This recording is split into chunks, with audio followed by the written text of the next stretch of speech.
So I'm going to go ahead and call this meeting to order at 7:31 p.m. And let's start with the Pledge of Allegiance. Please rise if you can and repeat after me. I pledge allegiance to the flag of the United States of America and to the republic for which it stands, one nation, under God, indivisible, with liberty and justice for all. Please remain standing for a moment of silence or silent prayer as you find appropriate.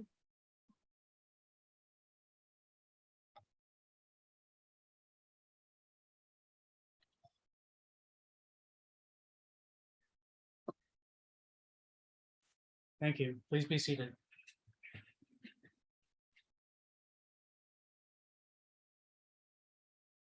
Members of the council, you have an agenda before you.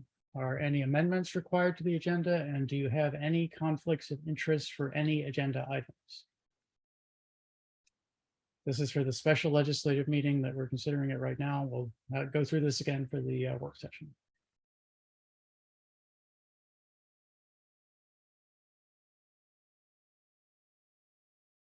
Councilmember Lingua has arrived. Let's give him a moment to get here, and then we can ask him the same questions.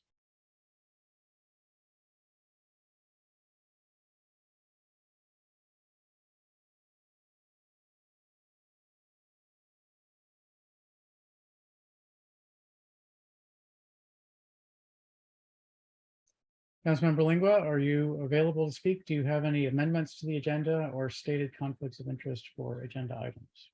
No, I don't. Thank you, sir.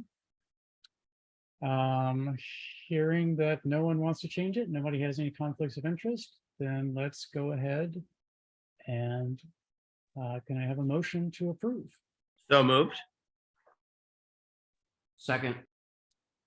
Motion by Councilmember Foer, seconded by Councilmember Sadiq. Any discussion? Any public comments?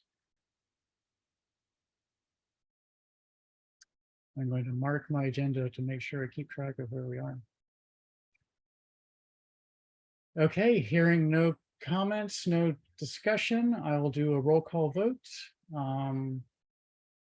Councilmember Smith. Aye. Councilmember Foer. Aye. Councilmember Lingua. Aye. Councilmember Sadiq. Aye. Is Councilmember Mejia in attendance? Okay, Councilmember Mayers. Aye. And I abstain. The motion passes 5-0-1. The next item on the agenda is a presentation proclamation in recognition of Hispanic Heritage Month. I did not practice this as much as I had hoped to, so wish me luck. I'm going to start, since it's Hispanic Heritage Month, with the Spanish version.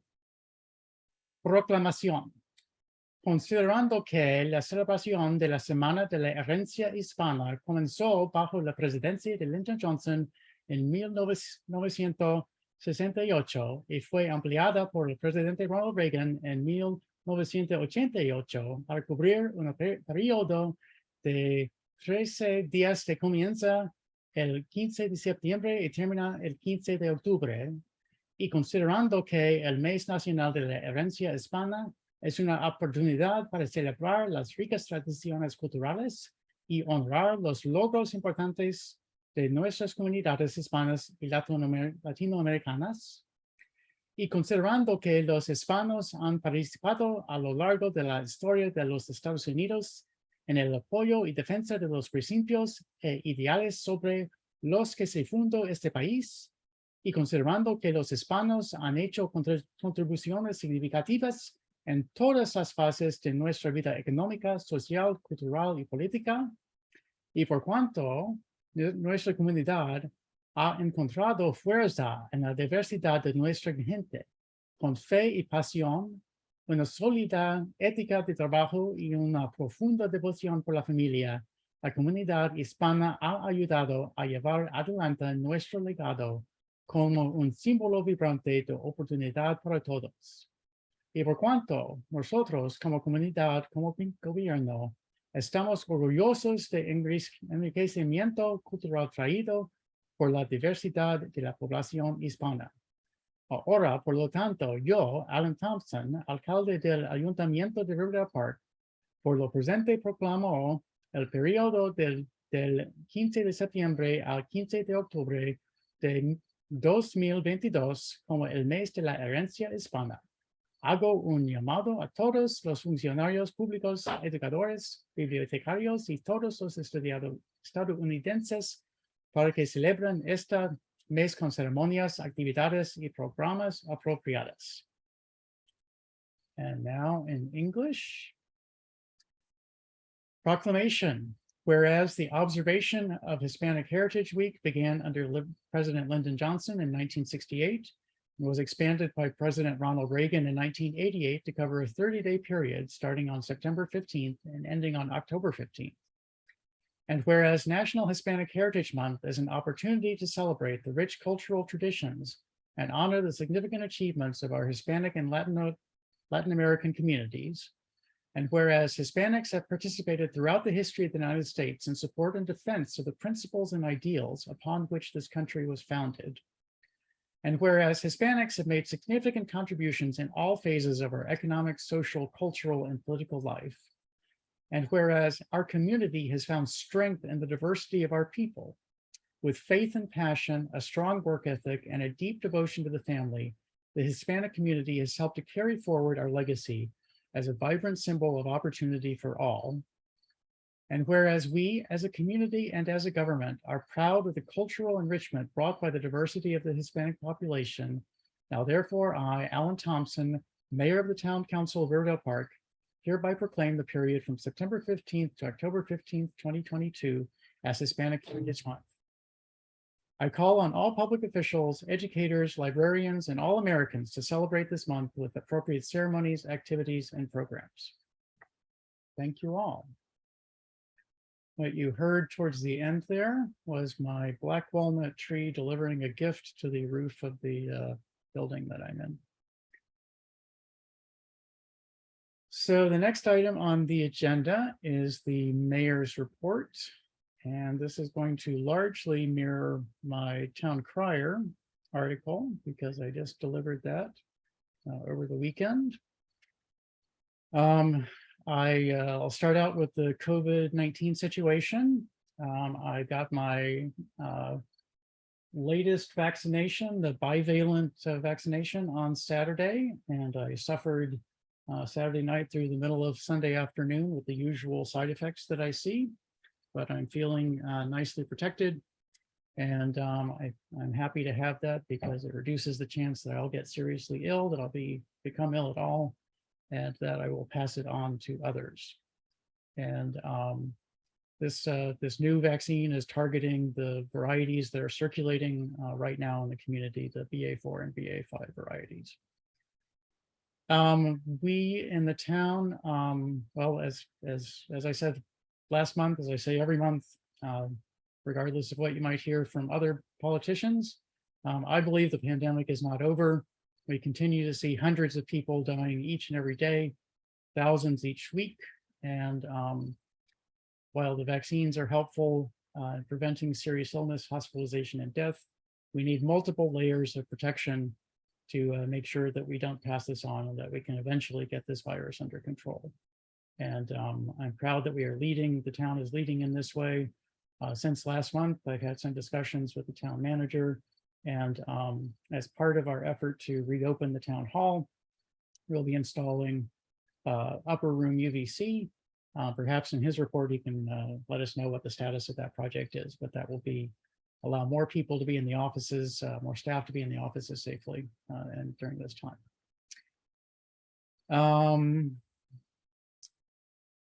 There are a lot of variants of COVID that are in the works right now. BA4 and BA5 are the ones that are true of most of the cases we are seeing, but there's a new derivative, BA5.2.1, and also some others. I think one of the ones I read about since I finished this report was BA2.25.2. which appears to be quite immune evasive. So we may be seeing that one pretty soon. So as I said before, we need multiple layers of protection to avoid getting the disease. Please keep your vaccines up to date. Please mask. Please stay as distant from others as you can. Please avoid poorly ventilated areas that have a lot of people in them. Poorly ventilated areas at all is probably a good idea. On the development front, we had a meeting last week. It was a little bit of a surprise for everyone in town with people who want to develop a property on the west side of town near the historic core. This development is titled currently the Lofts at Riverdale Park, and it will be built where the Dorsey Plumbing Building and Riviera Tapas buildings are in the town center right now, also in the building across the street that was the Blues Foundation for a little while and the bookstore many years ago. They are proposing for the main building a 5-story building, for the one closer to the railroad tracks, 4-story with a total of around 90 apartments. We had discussions with this developer about this project that cut off abruptly about a year ago. They quit talking to us at that time. And we are happy that we are again in good conversations. And I will be meeting with them when I return from being out of town for a couple of weeks, And staff will be perhaps having discussions with them before then.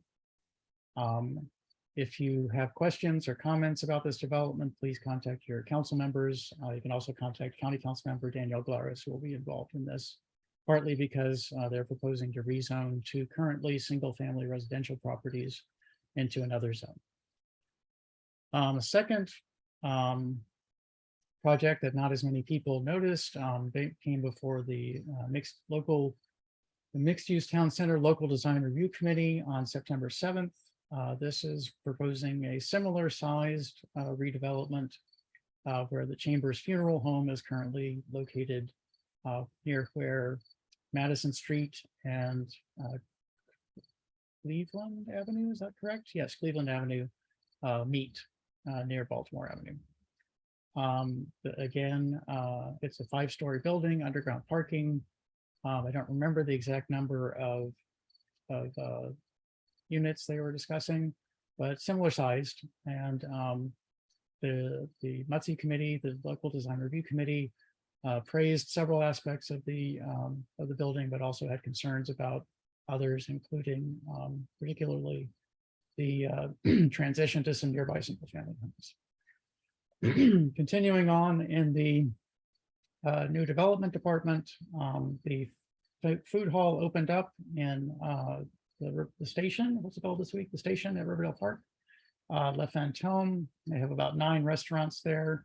I have personally eaten or at least tasted 1, 2, 3, 4, 5, 6 of them. So I still have 3 to go. And I've been quite pleased with the food. I hope that you all can have a chance to swing by there and try it out. The redistricting commission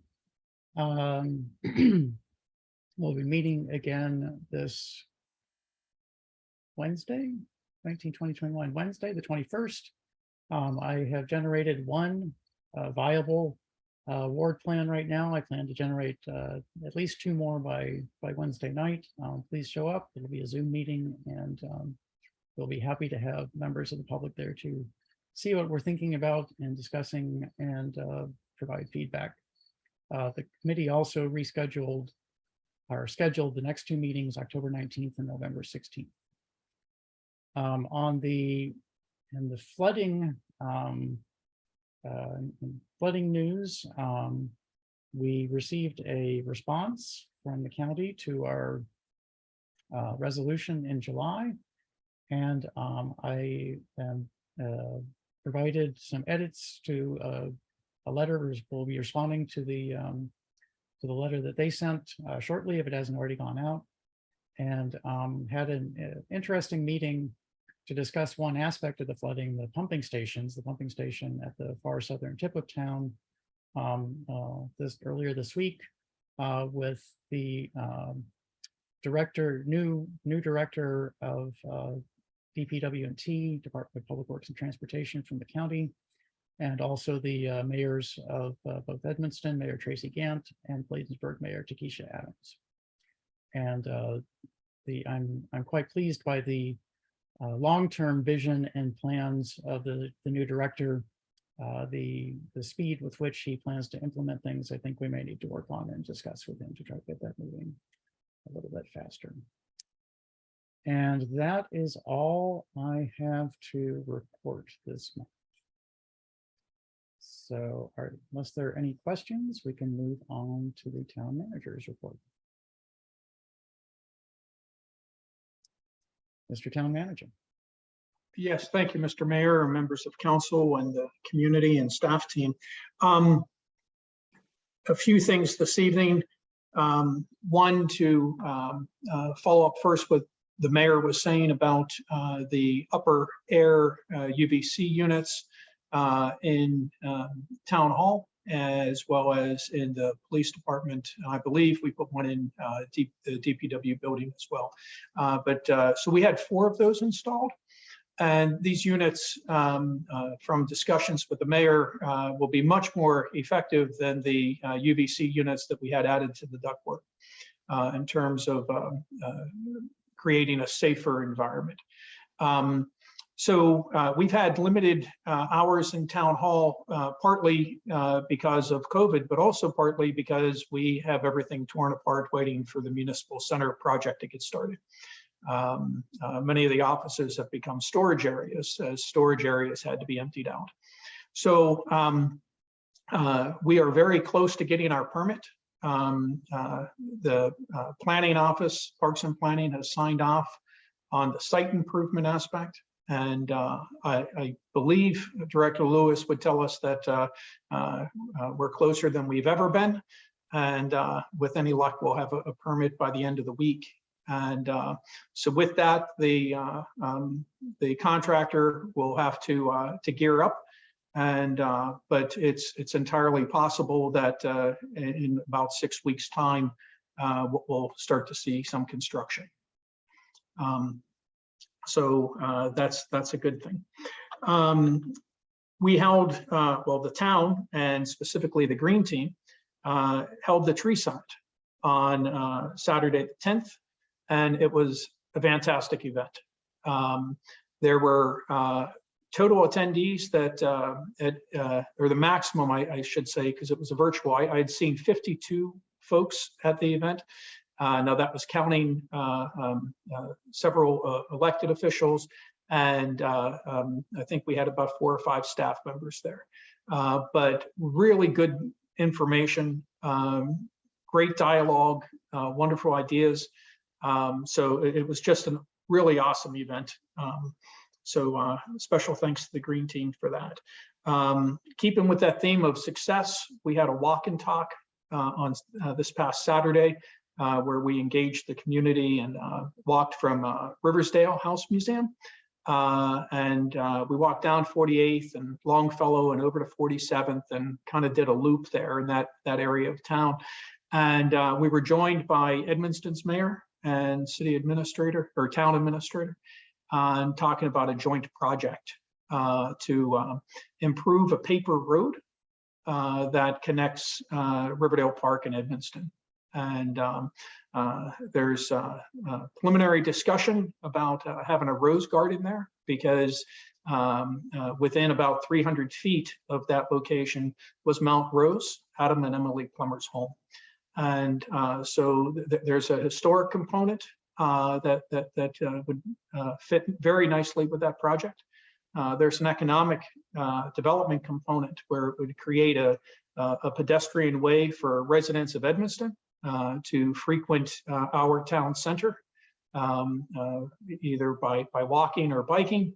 And that means potential more ridership, increased ridership on the MARC train, and increased pedestrian counts, which will help with retail and restaurants in the town center.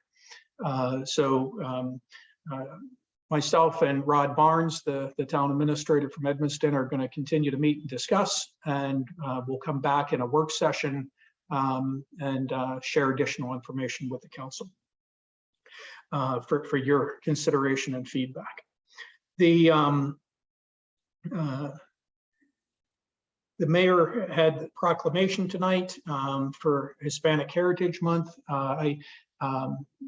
It's a good time for, I think, all of us to remember and recognize that 55% of the town's population is Latino, and 41% of the town's population is foreign-born. So it's good for us to understand who our community is. And I know Ms. Barnes is working on a project involving staff from all departments on how we will be able to better, or I guess improve our outreach to our Latino community.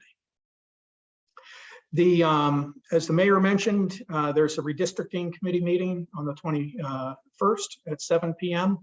That same night, there's another meeting at 7 p.m., a virtual meeting, and that is the residential parking permit. This is Group 3, Riverdale Park Station.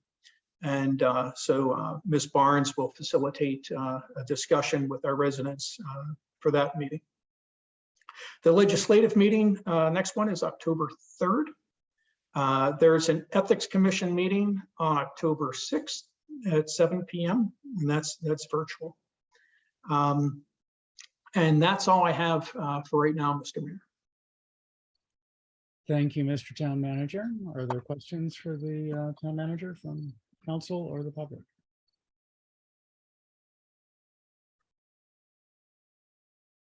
Okay. Let's move on then to the monthly finance report. Mr. Jones. Thank you, Mr. Mayor, Mr. Town Manager. Tonight's finance reports cover the months of July and August with the year to date in the same format that we've used in previous years. So for the month of July, revenue for fiscal year 2023 totaled $199,492, with expenditures totaling $447,814.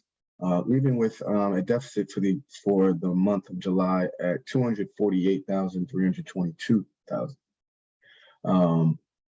For the month of August, we had revenue that totaled $195,847, with a expenditure of $528,559 and a total deficit of $332,000.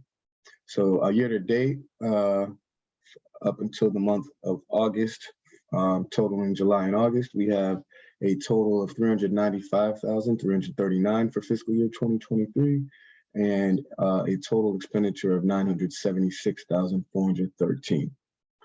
So one thing that I would like to point out is, if you do notice, there is a bit of a decline than there is in previous fiscal years on the revenue side. Expenditures are pretty consistent.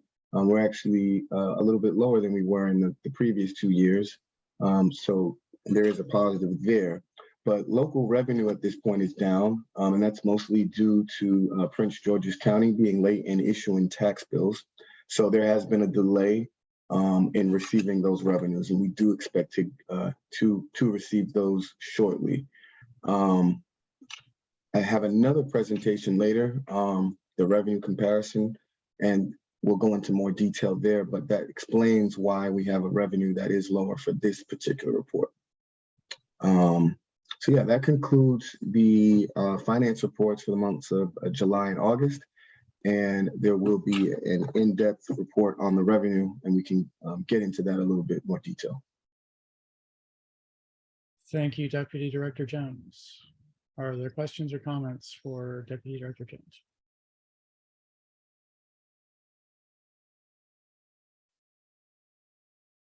I will just mention that I heard that the delay in the county's tax collection was apparently partly driven by supply chain issues. They apparently could not purchase the paper to mail out the bills, which was quite surprising to me. But since then I've heard from other people that paper is actually in short supply. So I'm glad I'm staying mostly digital myself right now. That's good. Okay, thank you, Deputy Director Jones. Let's move on to the correspondence summary. Everyone should have received everything. As you see, the response to the town's letter from Deputy Chief Administrative Officer Floyd Holt. Is there any need for actions to come from this or to have any discussion from these items?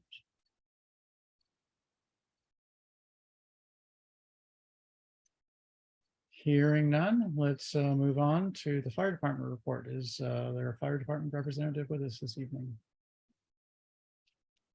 I don't believe so, Mr. Mayor, and we have not received anything. Thank you. I did receive an interesting email from a town resident about fire department, volunteer fire department, career firefighters, et cetera, that I'll be discussing with the town manager shortly. Just wanted to mention that.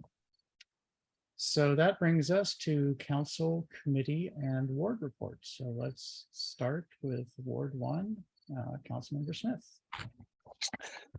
Thank you, Mr. Mayor, fellow council members and residents and staff. I want to thank the mayor for talking about a lot of the things I was going to talk about happening in Ward 1, welcoming our new businesses and development. So I can inject a little more brevity into my remarks. Was sad I couldn't make the tree summit and walk and talk over the weekend. I was on travel for my day job to Orlando, and I used to travel a lot for work, like on a plane multiple times a month going somewhere pre-pandemic, and I've only done it, I guess this was my third time on a plane since the pandemic began just this past weekend. And I think we've all had the experiences when we go back into something during the pandemic or in this later stage of the pandemic that we hadn't done in a while. And we remember some of the things that, the sentiments we had for those things that we hadn't thought about in a while. And I can tell you, after a weekend in Orlando, Florida, where I used to travel fairly often, I was reminded how much I enjoy living in the town of Riverdale Park. And I suppose I'll just leave it at that. I was happy to hear the mayor discuss the potential pedestrian way from Edmonston, and that sort of relates to one of my biggest priorities in the MARC train, with it becoming easier potentially for residents of Edmonston to come into our town to take the MARC train, not to mention the around 200 or so new units coming into Ward 1 in the next 5 years or so, which I'm thankful that they've made a decision that they want to live in Riverdale Park in Ward 1, or build a place for folks to live in Riverdale Park in Ward 1. Our MARC schedule is already insufficient for our community and the amount of ridership that we have, and that is going to increase. My math skills are not great, but I think it might be accurate to say exponentially, maybe. A lot. No, Mr. Mayor. Okay. Well, we'll just say by a lot. I've been in contact with our representatives in Annapolis about specifically increasing that the MARC schedule. I think it would be great to get weekend service. It would be great to get more trains. But the easiest thing right now is there are multiple trains per day that travel through Riverdale Park on the MARC Camden line and don't stop. Just continue going to College Park. I believe we could just simply add 2 minutes each way to the schedule and get some more stops here in Riverdale Park. And I look forward to continuing to work on that project, and hopefully we can get some more transit here, especially as we have a lot more residents that we should be encouraging to use mass transit and pedestrian options and cycles and whatnot, rather than additional vehicles and all of the environmental and economic problems that come with that. Speaking of the meeting we had last week with the folks developing the lofts at Riverdale Park, which are Douglas Development Company and Werline Properties. For those who missed it, it was lively and appropriately so. I think it struck me that when I interact with constituents in Ward 1, the number one thing they talk to me about are the vacant buildings in town center, by far. And we as a town have been asking about them, I know, with great frequency over the years. And we did not hear that they were moving forward on a project until the signs just appeared in our town center. Other than, very preliminary discussions a year or so ago. So I think that is indicative of the level of community engagement that the developers are or have so far shown. I hope we can see more, and I'm going to stay in contact with the folks that presented at the meeting to get more community engagement, because I am pro-development. We need greater housing density to address the housing crisis that we experience in our region and nationally. We need that additional foot traffic for our small businesses. We need that revenue as a town. But any project that does not have the support of the community, I feel, is doomed to fail. So I am going to be encouraging the developers to do true community outreach, not just the meetings that they are legally required to hold, and they announce them with signs that are in English only, when, as the town manager mentioned, 55% of our population are of Hispanic ethnicity. Many of them are not English first language speakers, and many are not English speakers at all, and they are part of our community too, and they deserve to be included. And with that, true community engagement that seeks to talk to everyone in the community and see what they want and how this project can come to benefit our neighborhoods and our entire community, I think that we can get some projects that our community, that can contribute to our town, that our community can appreciate and can be proud of. And I look forward to working on that and keeping everybody in the loop as it moves forward. And that would conclude my remarks, Mr. Mayor. Thank you, Councilmember Smith. Councilmember Foer, Ward 2. Good evening, everybody. First and foremost, I want to say it's good to see everybody. I hope you have enjoyed any break that you've gotten. It's good to see everybody, and I hope everybody's doing well. First on my report is COVID. I recently contracted COVID. I tested positive for the first time last Friday. And these last 10 days have been quite trying. I got the bivalent booster on Thursday, but had already contracted the virus.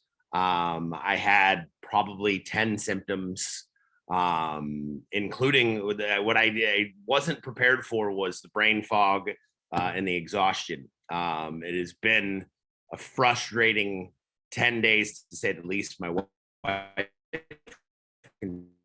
contracted, and it has been an incredible struggle. So I just want to encourage everyone to go get boosted. I wanted to encourage everybody. I recognize the desire to unmask. I really do. I teach, and I, on my own, Mr. Mayor, have not listened to your advice and taught unmasked in class. I know I paid the price. I just ask that you're aware of the multitude of symptoms. And if you are exhibiting any of those symptoms, please consider to mask. I have just seen schools go completely unmasked, constantly reminding students that, that's a symptom. You may want to consider masking. Please do that, because this is how we create these variants. They're going to allow this to remain a part of our life for the foreseeable future. I just want people need to be at least rigid to mask while they are exhibiting symptoms. Just to see what's going on in schools is quite alarming. That's all I'll say about that. Secondly, being at home so much has caused me to pay more attention to the noise and the speed coming from East-West Highway. I may ask a rhetorical question here, so I don't want to put staff on the spot in any way, shape, or form, because this is a dialogue that I've only very briefly had. But coming home the other day, there was another 4-car accident on the hill outside my house on East-West Highway. And that in the last, I've moved here in 2013, 9 years, has probably been 10 to 15 accidents heading east on East-West Highway, down the hill in Riverdale Park. And it's dangerous. I've seen a multitude of incidents that could have been significantly worse. And I just would like to start a dialogue about that particular intersection that we have here between 49th and East-West Highway, just to see if there is something that we can do to prevent accidents from occurring there, or have dialogues. I know that's State Highway Administration, but just creating dialogues about that. Secondly, the noise that comes from that highway is astonishing. And it's astonishing that the noise is created by so many motorcycles, quad runners, not street legal vehicles. There's a preponderance of riding that is, skilled and remarkable.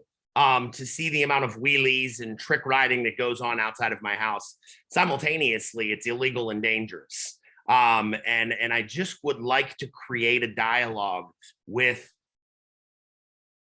any entity that is focused on, controlling those kind of incidents, because it kind of seems like these motorcycle riders in Prince George's County act with impunity, like it's unenforceable law. It seems like noise standards or noise code only exist to exist, and there's not really any enforcement that goes behind it. I understand that it's difficult. I would just like to know if there is any potential for possible enforcement of these behaviors, because since 1968, this highway cuts through the heart of our community, and it's not getting safer. It's not getting quieter.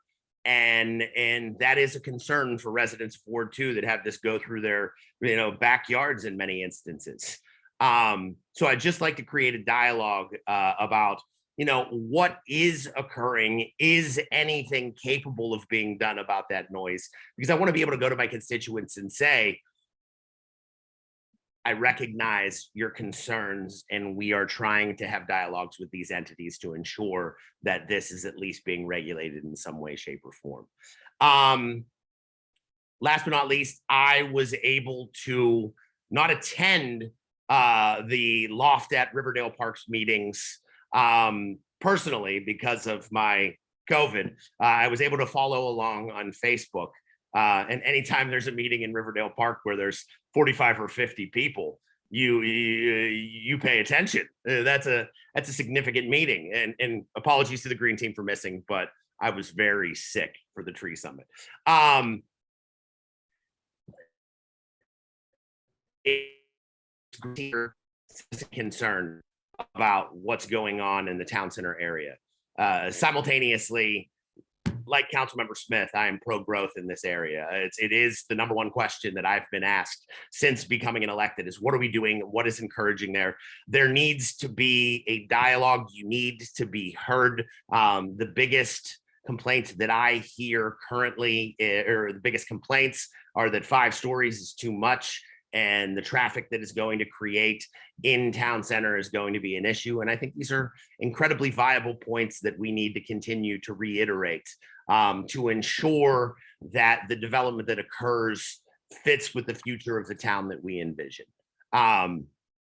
With that being said, I hope, again, everybody is doing well. I think about you frequently. I care for all of you, and I hope that you and your families are doing well. And with that, Mr. Mayor, I will yield my time. Thank you. Thank you, Councilmember Foer. I will mention that one of your constituents, our constituents who lives on Ravenswood, actually contacted me last week complaining about the noise also. So you're not the only person. So I mean, it's you should, at any given day, I could go out and film and see like tricks that you cannot believe, but also the loudness of the motorcycles is deafening. And my son has a room right on the side of that. And I recognize this is, this is what urban living looks like from time to time, but it just seems like it's being abused. And I just wonder if there's any steps forward for us. understood. Okay, let's move on to Councilmember David Lingua, Ward 3. Thank you very much, Mr. Mayor. Before I move into a ward report, I would like to call a point of order. Yes, sir. I believe we did not have a motion to adopt the monthly finance report subject to audit. Thank you, council member. Would you like to make such a motion at this time? A motion to adopt the monthly finance report subject to audit. Second. Motion by Councilmember Lingua, seconded by Councilmember Smith. Is there council discussion of this motion?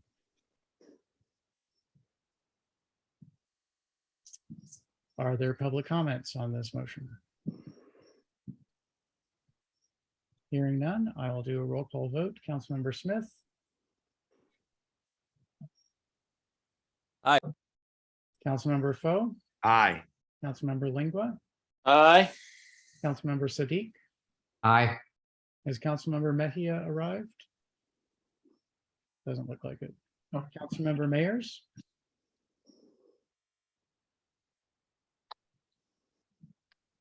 Councilmember Mayers, you're on mute.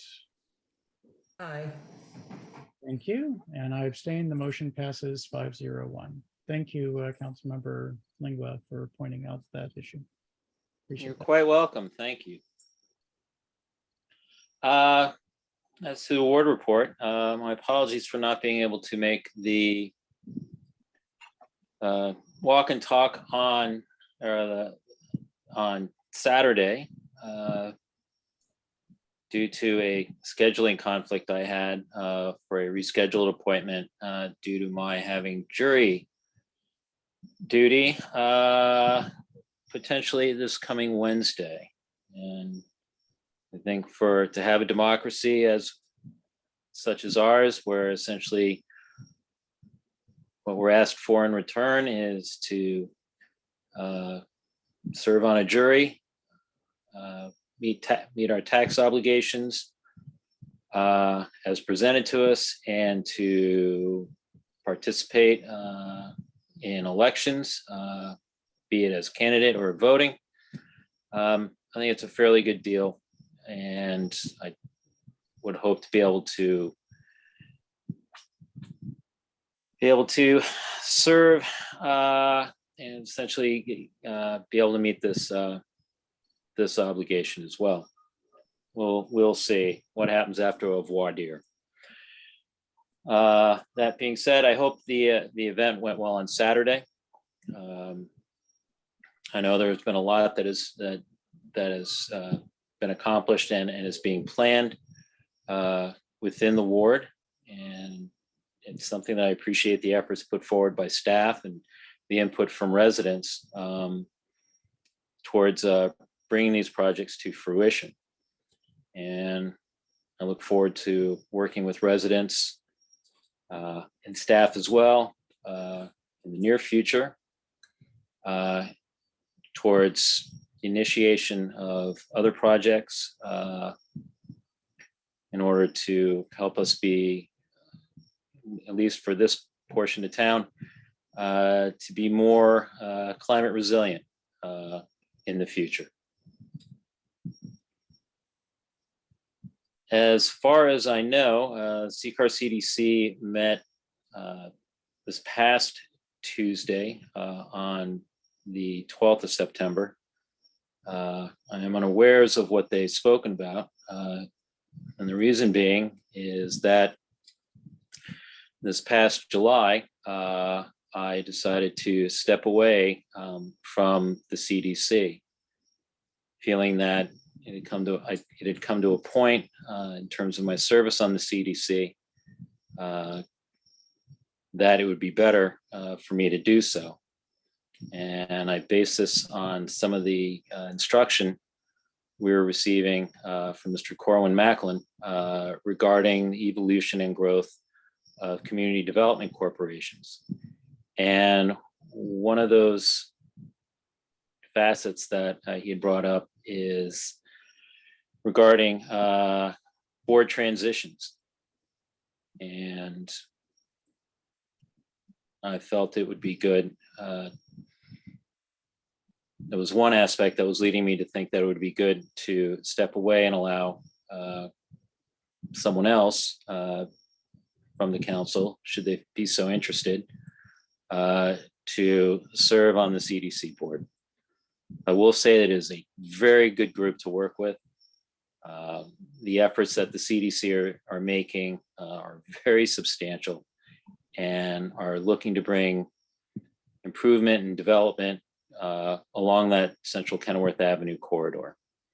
And I would strongly encourage other members of the council, if so interested, to reach out to Mayor Thompson, as well as if you'd like to talk to me about it, I'd be happy to do so, as well as to reach out to current President Dennis Nola, Vice President Alice Bishop, Treasurer Lenny Wirtz, Secretary Sharon Wirtz, and Member Richard Arrington, as well as Patricia Parker, the Executive Director, and Jan Townsend as well, for what they could share with you about the CDC.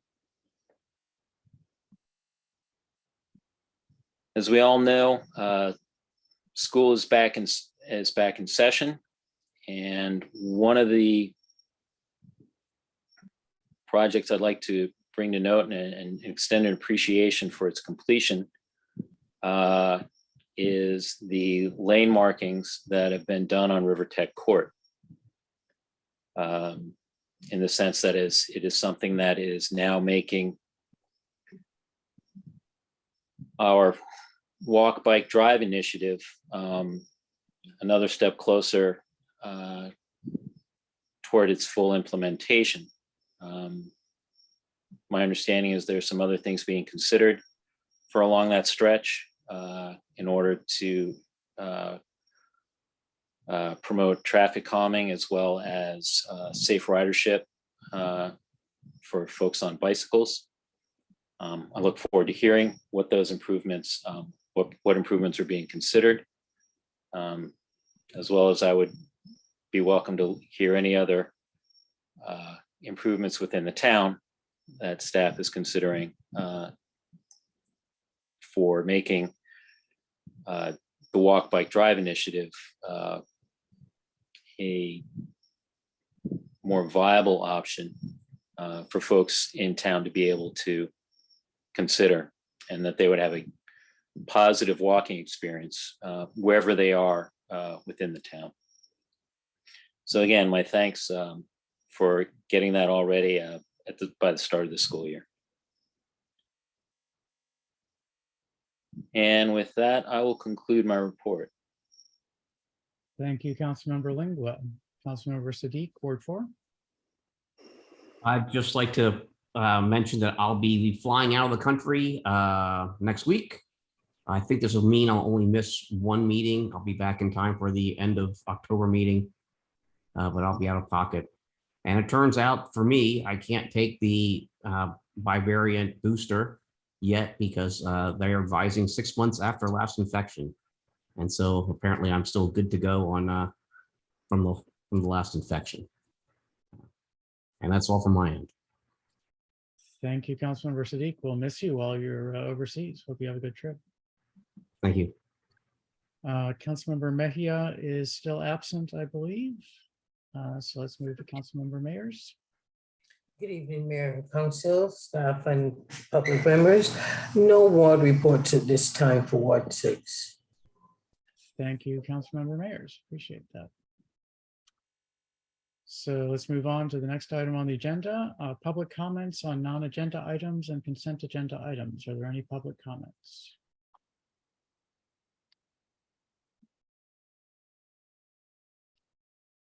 Hearing none, not seeing any hands go up. Did I miss any hands? Nope.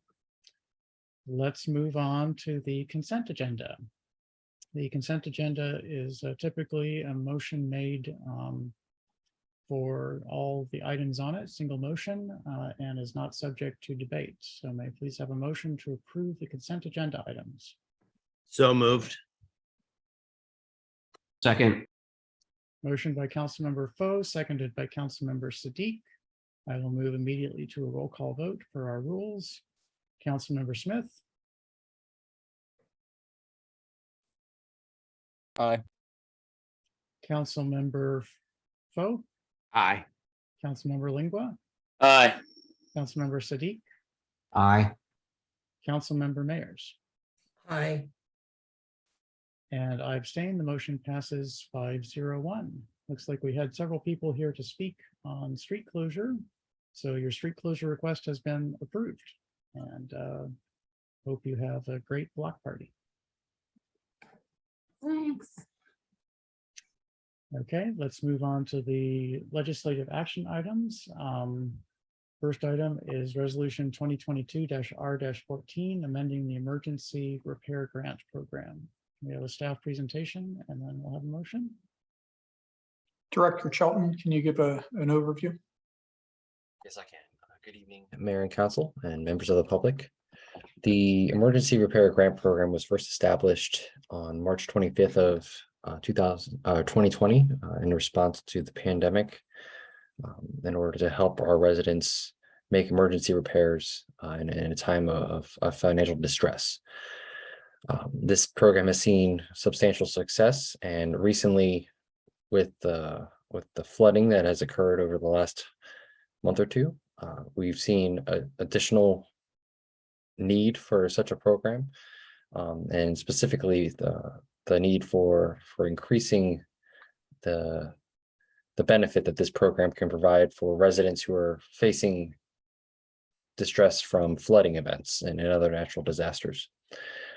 So the town staff is suggesting on amending the program to expand to grow the matching amounts, the total matching amount that would be provided from $2,000 to $5,000 for those who are experiencing a natural disaster, like the flooding that occurred recently. We are also suggesting that the program be amended to waive the matching amounts for households that can demonstrate an income that would qualify them for waiving of the matching requirement, that being a gross household income of no greater than 50% of the area median income.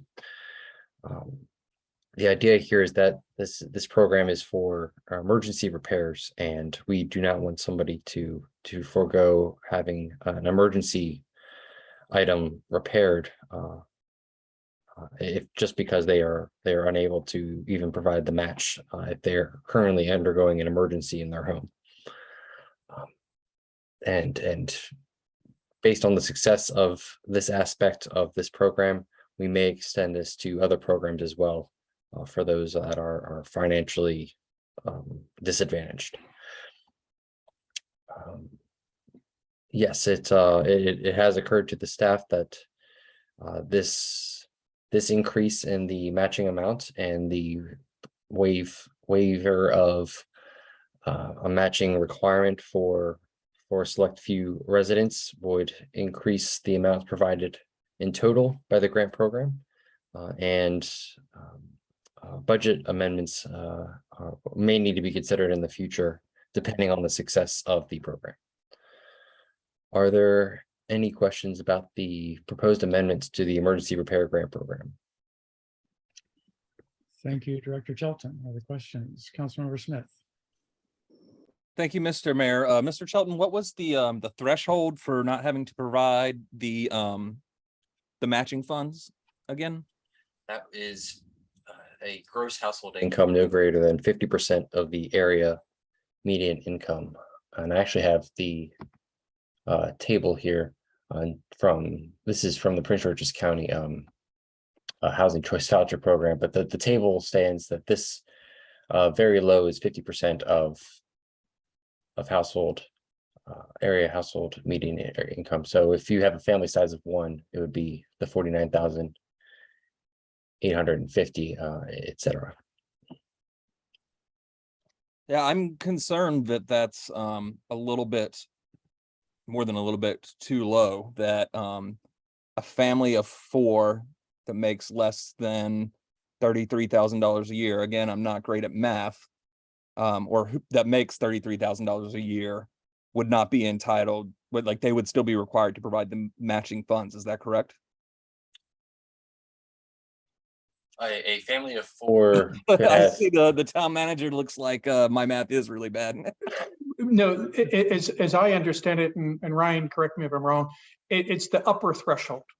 So if someone oh, makes, yes. if someone makes less than that center column, then it would be waived. If someone is making, Okay. if someone is making more, it would not be waived. Okay, so So around 71,000 is the number, not. for a family of 4, I will it's not try to do math 71,000. in this meeting again. Yes, so. I've messed it up twice, so. And I'm sorry, I was shaking my head. My apologies. No, I could have kept but- going and embarrassing myself. You but- liked it but- for me. Yeah, so it's that center column, and these are for individuals who own their own homes too. So it's not for tenants. So the 50% seemed to be a fair cutoff. Where if you're making $90,000, we wouldn't be waiving the match. Okay, well then withdrawn, because I am horrible at math. Thank you. Councilmember Sadiq, you have a comment or question? I'm curious, how do you show your income? Is that the AGI in their 1040? Yes, that's correct. So tax documents or an income statement or like a pay stub from their employer. Thank you. Ideally, a tax document. Yes. Any additional council questions? Mr. Mayor, if I may. Please. Mr. Shelton, how are Airbnbs being classified as?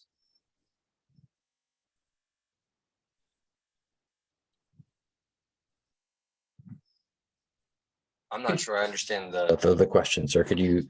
Well, I know there are a couple properties in town that where essentially it's a R55 type property, and it's essentially the owner does not live there, and they're using it as they're essentially leasing it out as an Airbnb. Okay. So should they now? So would that be then considered a commercial property, even though that they do not have a business license with the town? If it's available to residents, then I think it would not qualify. The owner was non-resident. Right, well, it says the grant shall be able to qualified residents and businesses. And So, but Airbnbs kind of fall in this odd little. so the question is it a qualified business? What are the qualifications to be a business?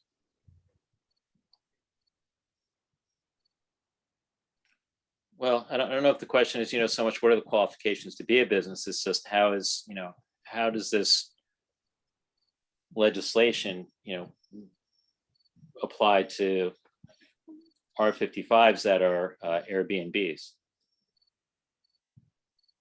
And Director Shelton and council members, if I may, Ryan, if a rental owner applied for an emergency repair grant, are they currently qualified? Or is it only for owner occupied properties? Or have we addressed that?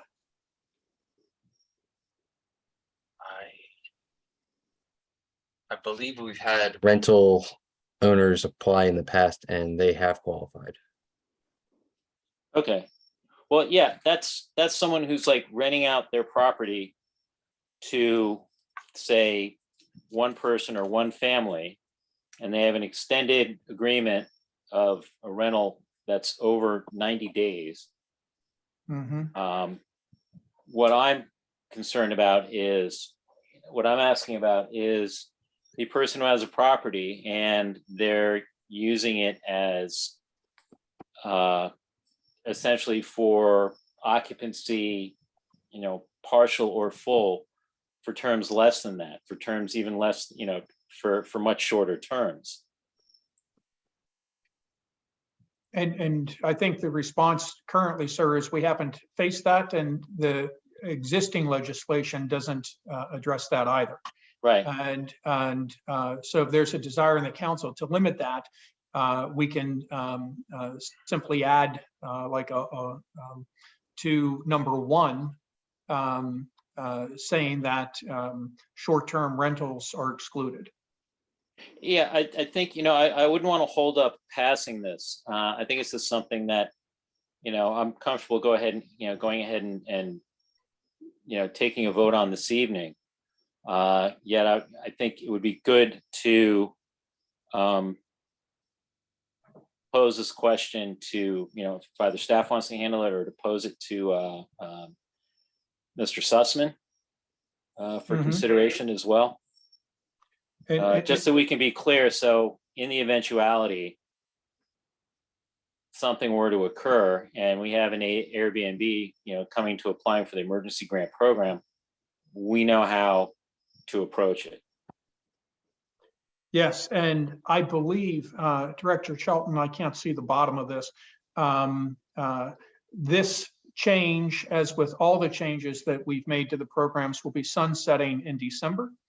And so over the next 2.5 months, we'll be able to explore that for you, sir. And then the council would be reconsidering this and all the other economic development programs in December. Okay, that sounds fine. So this approval tonight is for the next 2.5 months. That would be fine. And then we'll come back with a thorough response to your inquiry, sir. Okay, that'd be fine. Thank you. Councilmember Smith. You're on mute. 2.5 years. You'd think I'd be on it. Something that was said just there did grab my ear. What is actually a qualified business under this? And to be clear, I'm asking on behalf of maybe retail establishments or any other business, I guess, that have purchased a property that is in need of repair before they can open, but they are still a business, just not an open one yet. Is that something that we've considered? So a qualified business would be a business that has a business license with the town. But for those businesses that are just moving in, we have another program that would actually help them to a greater extent.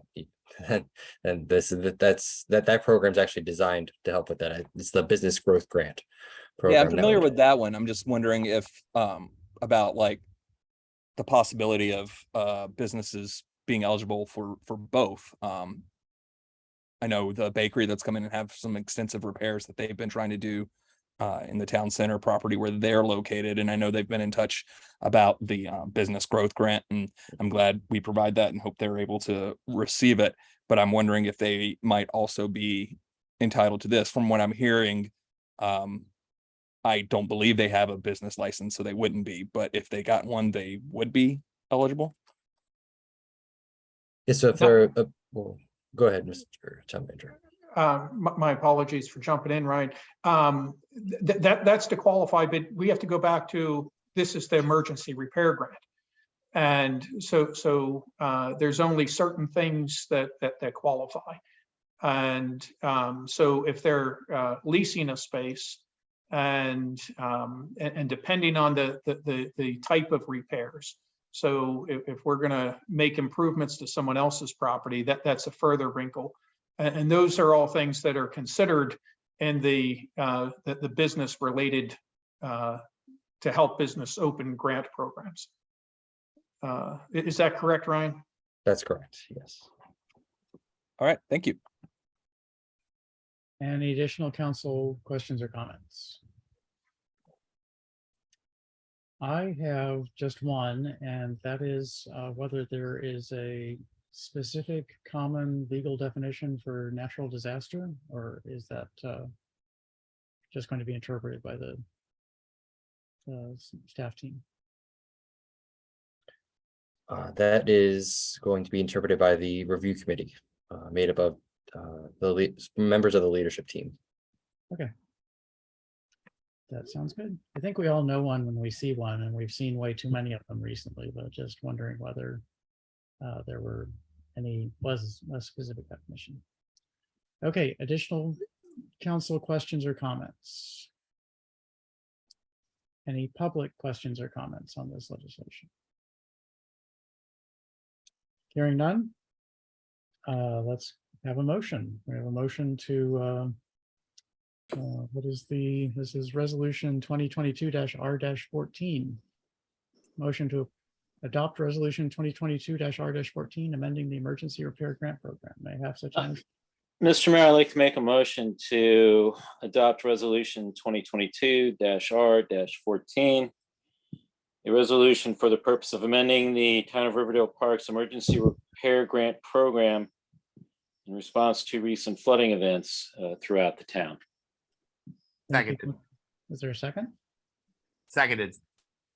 Motion by Councilmember Lingua, seconded by Councilmember Foe. Any additional discussion? I'll just add one comment. I appreciate the effort staff has made to amend this and to expand the program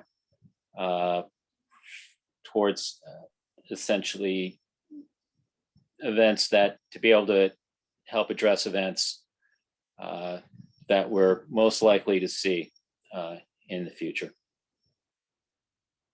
Agreed. Definitely agreed. Okay, no additional comments. I will do a roll call vote. Councilmember Smith. Aye. Councilmember Foe. Aye. Councilmember Lingua. Aye.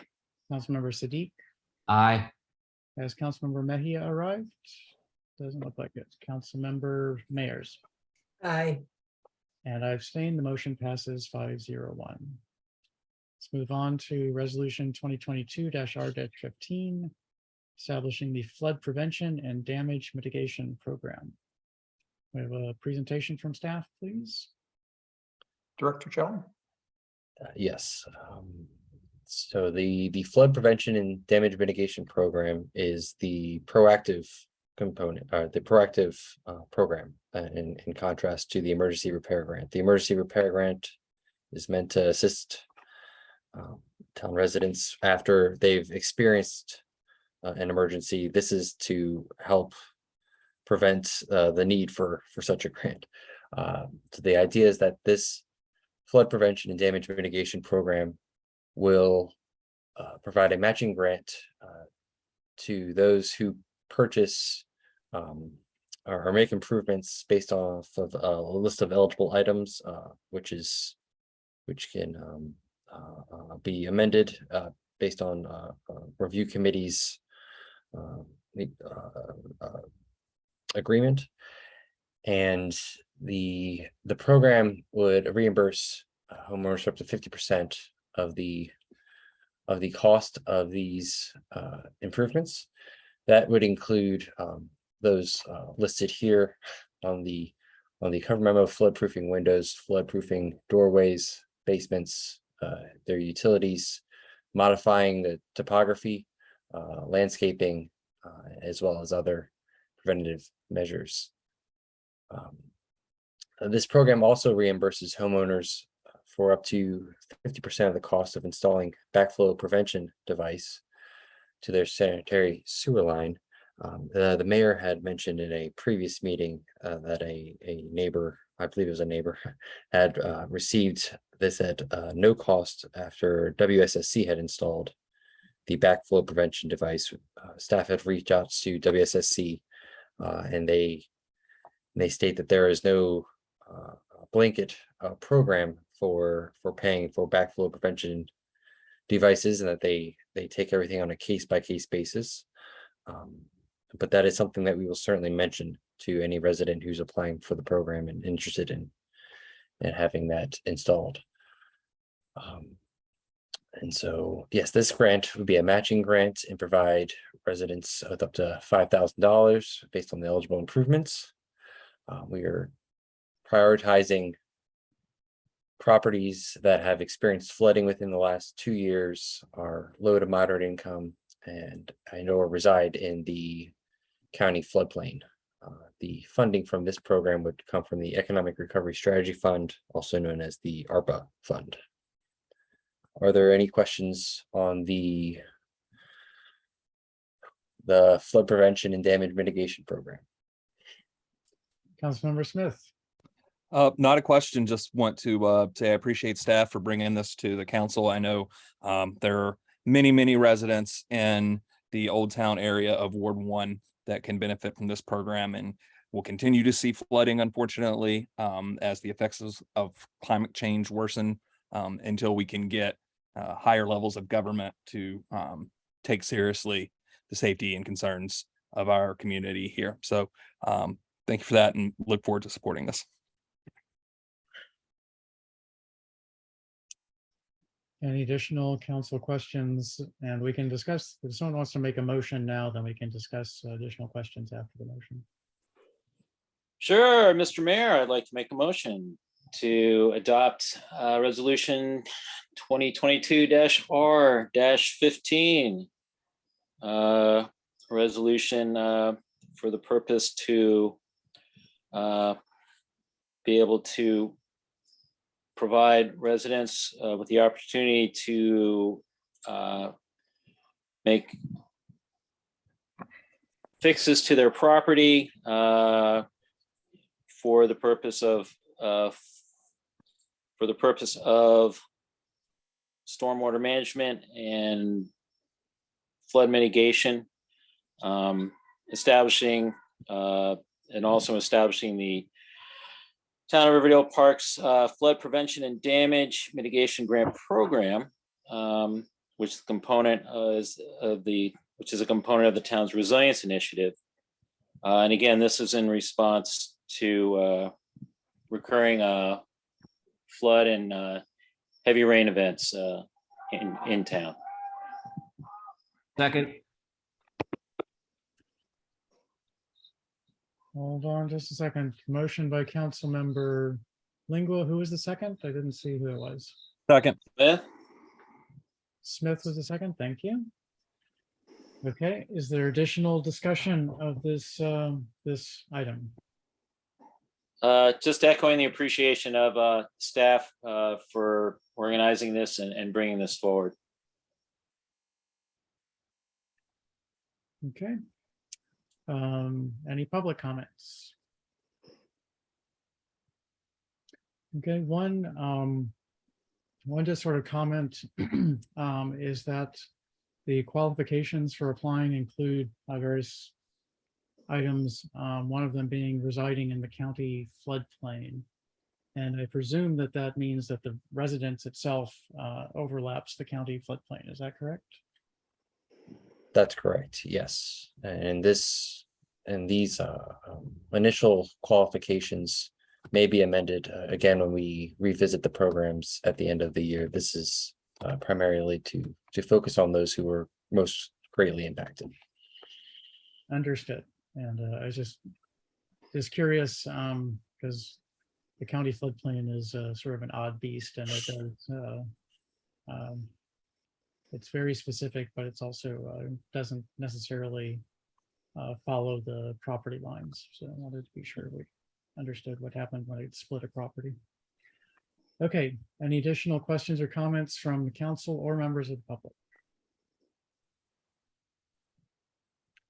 Hearing none, I will move to a roll call vote. Councilmember Smith. Aye. Councilmember Foer. Aye. Councilmember Lingua. Aye. Councilmember Siddiq. Aye. Councilmember Mejia is not present. Councilmember Mayers. Aye. And I abstain. The motion passes 501. Thank you. That brings us to new business. Oh, there is another street closure request. Motion regarding street closure request for the 4500 block of 46th Avenue between Oliver Street and Riverdale Road on October 1st from 4 p.m. to 8 p.m. for a block party. There sure are a lot of block parties in Ward 1. That's great. So Councilmember Smith, would you like to make a motion to approve? Yes, being that we love to party in Ward 1,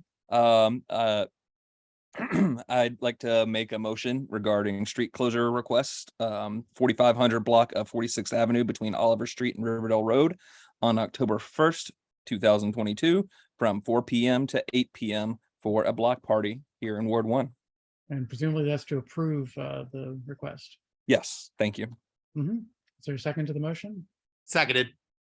Motion by Councilmember Smith, seconded by Councilmember Foe to approve a street closure request. Is there any discussion of this item? Other than Councilmember Smith's statement that Ward 1 likes to party. We're the Known for a party while. people of the town of Riverdale Park, Ward 1.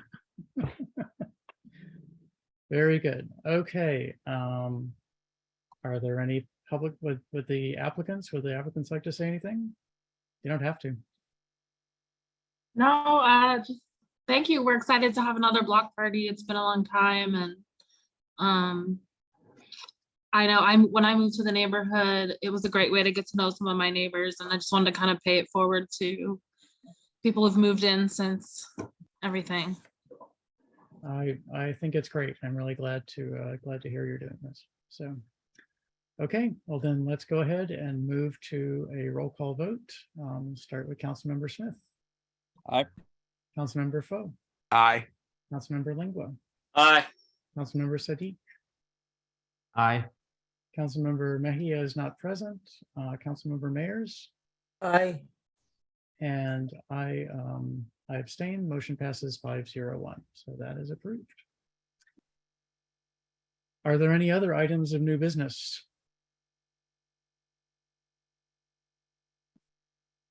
Yeah, I also need to get a permit for my fence approved.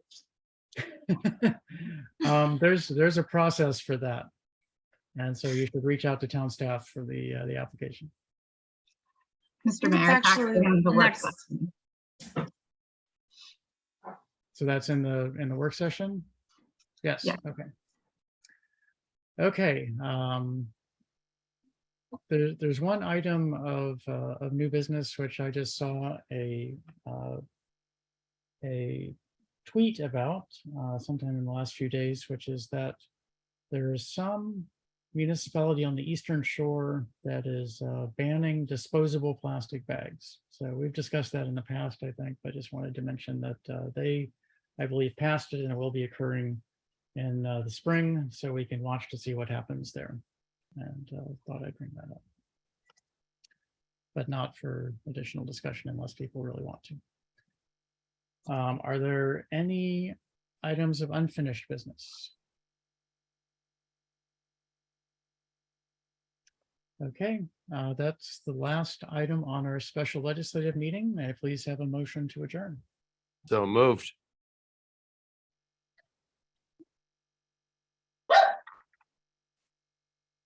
Was that a second, Councilmember Smith? Yes, second. Sorry, I'm trying to calm the dog. Right, was like, that sounds like a dog barking. So motion by Councilmember Foe, seconded by Councilmember Smith. Odyssey the dog provides a second. Okay. This motion is neither debated nor discussed, so I'll do a roll call vote immediately. Councilmember Smith. Aye. Councilmember Foe. Aye. Councilmember Lingua. Aye. Councilmember Siddiq. Aye. Councilmember Mejia is absent. Councilmember Mayers. Aye. And I abstain. Motion passes 501. We are adjourned at 8:51 p.m., which I think might be a recent record. This council. So let's move immediately into the work session if we can.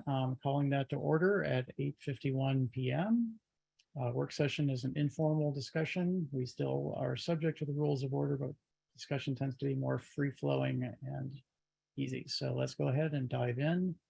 Are there any changes needed to the agenda? And does anyone have any stated any conflicts of interest for agenda items?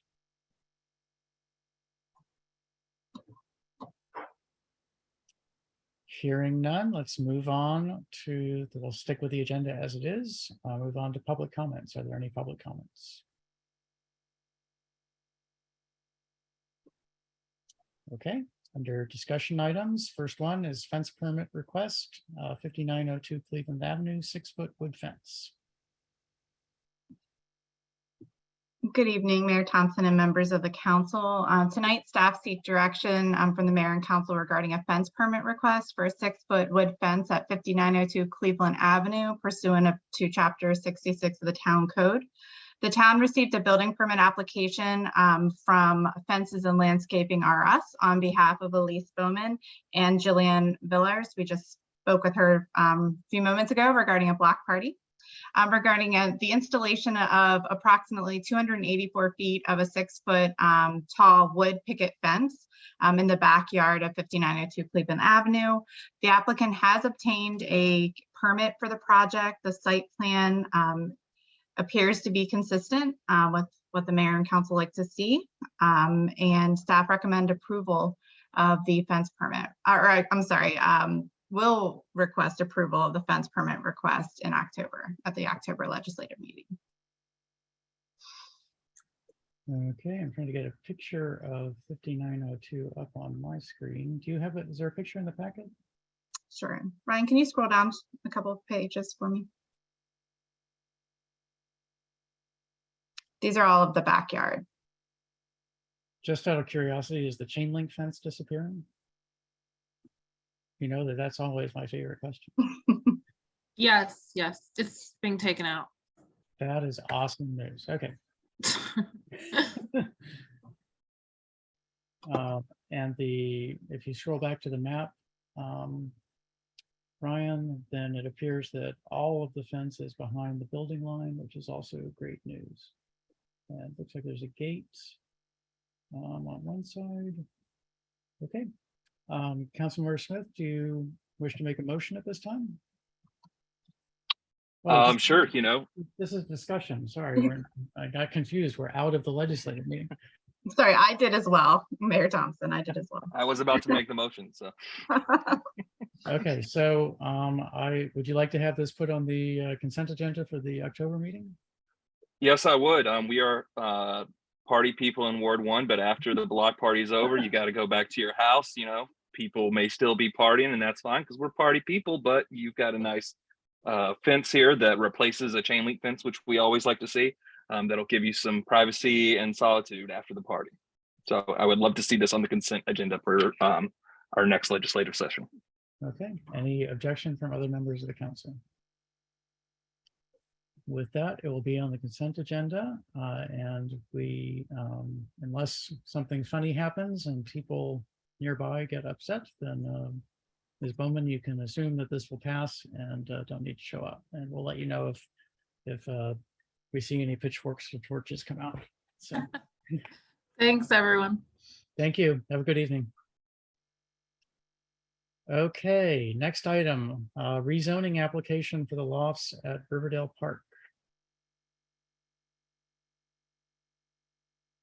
Yes, good evening again, Mayor and Council. I know that this has been mentioned in at least two of the ward reports, but as a reminder for anybody else who was not there, the lofts at Riverdale Park is a potential apartment development project at the corner of Queensbury Road and Rhode Island Avenue. It would also contain a small amount of commercial space on the ground floor. On the 13th, the developers, those being Douglas Development and Warline Properties, held their first outreach meeting, and as was stated earlier, there was many questions and concerns raised by the project. The project would require rezoning of both the LMUTC properties as well as those zoned, the two properties adjacent on the western edge, which are currently zoned for single family housing. And staff have spoken with the developers in the past about their plans for the project. The plans have changed substantially, and it is staff's recommendation that staff re-engage with the developer in our normal process so that we can better understand their intentions, as well as any development agreement that we may, that the town may or may not negotiate with developers, and staff would bring that to the council. Are there any questions about the lofts? Councilmember Smith. Yes, thank you, Mr. Mayor, Mr. Chelton. It strikes me that the other development project that we discussed earlier, the RAS development project on the Chambers Funeral Home site, is much or not near as far along as this Lofts at Riverdale Park project seems to be. Yet they have come before this body and presented their vision for the project and expressed their willingness and desire to work with us on any changes to make it a project that will benefit our community. So that's a noted difference here. The developers, the representatives of developers that were at the meeting last week assured me that they would be doing a better job of community outreach. Not holding tonight against them. I don't know if they knew that we were having the meeting tonight. But before we take any action on this project, I would like to see them come before the public in this body to be able to answer questions. I do have some concerns about the zoning issue, specifically that taking these buildings out of the MUTC zone eliminates our community's democratic ability to have democratic input into projects that will have major effects on our communities. And I know in discussions with the mayor that there may be some other ways that we can do this that would give the town a good bit of ability to collaborate and make sure that this is a project that fits the town's vision and will benefit the town. So look forward to working more on this and hope we can get some more community engagement from the folks at Douglas and Moorline. Thank you, Councilmember Smith. I'll add to your comments that I had a conversation with County Councilmember Glaros, and she relayed some conversations she'd been having with planning staff, and there are several possible pathways towards this project being able to work. I agree that we need to continue the discussion and figure out what the best one going forward is. And we'll see. It's complex. Are there additional questions or comments from council or members of the public?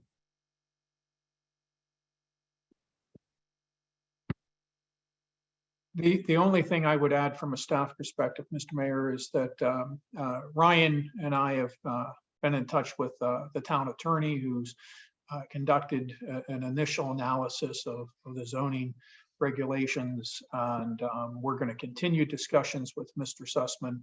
And Mr. Sussman was involved in many discussions with Ryan and I in 2021 about this project.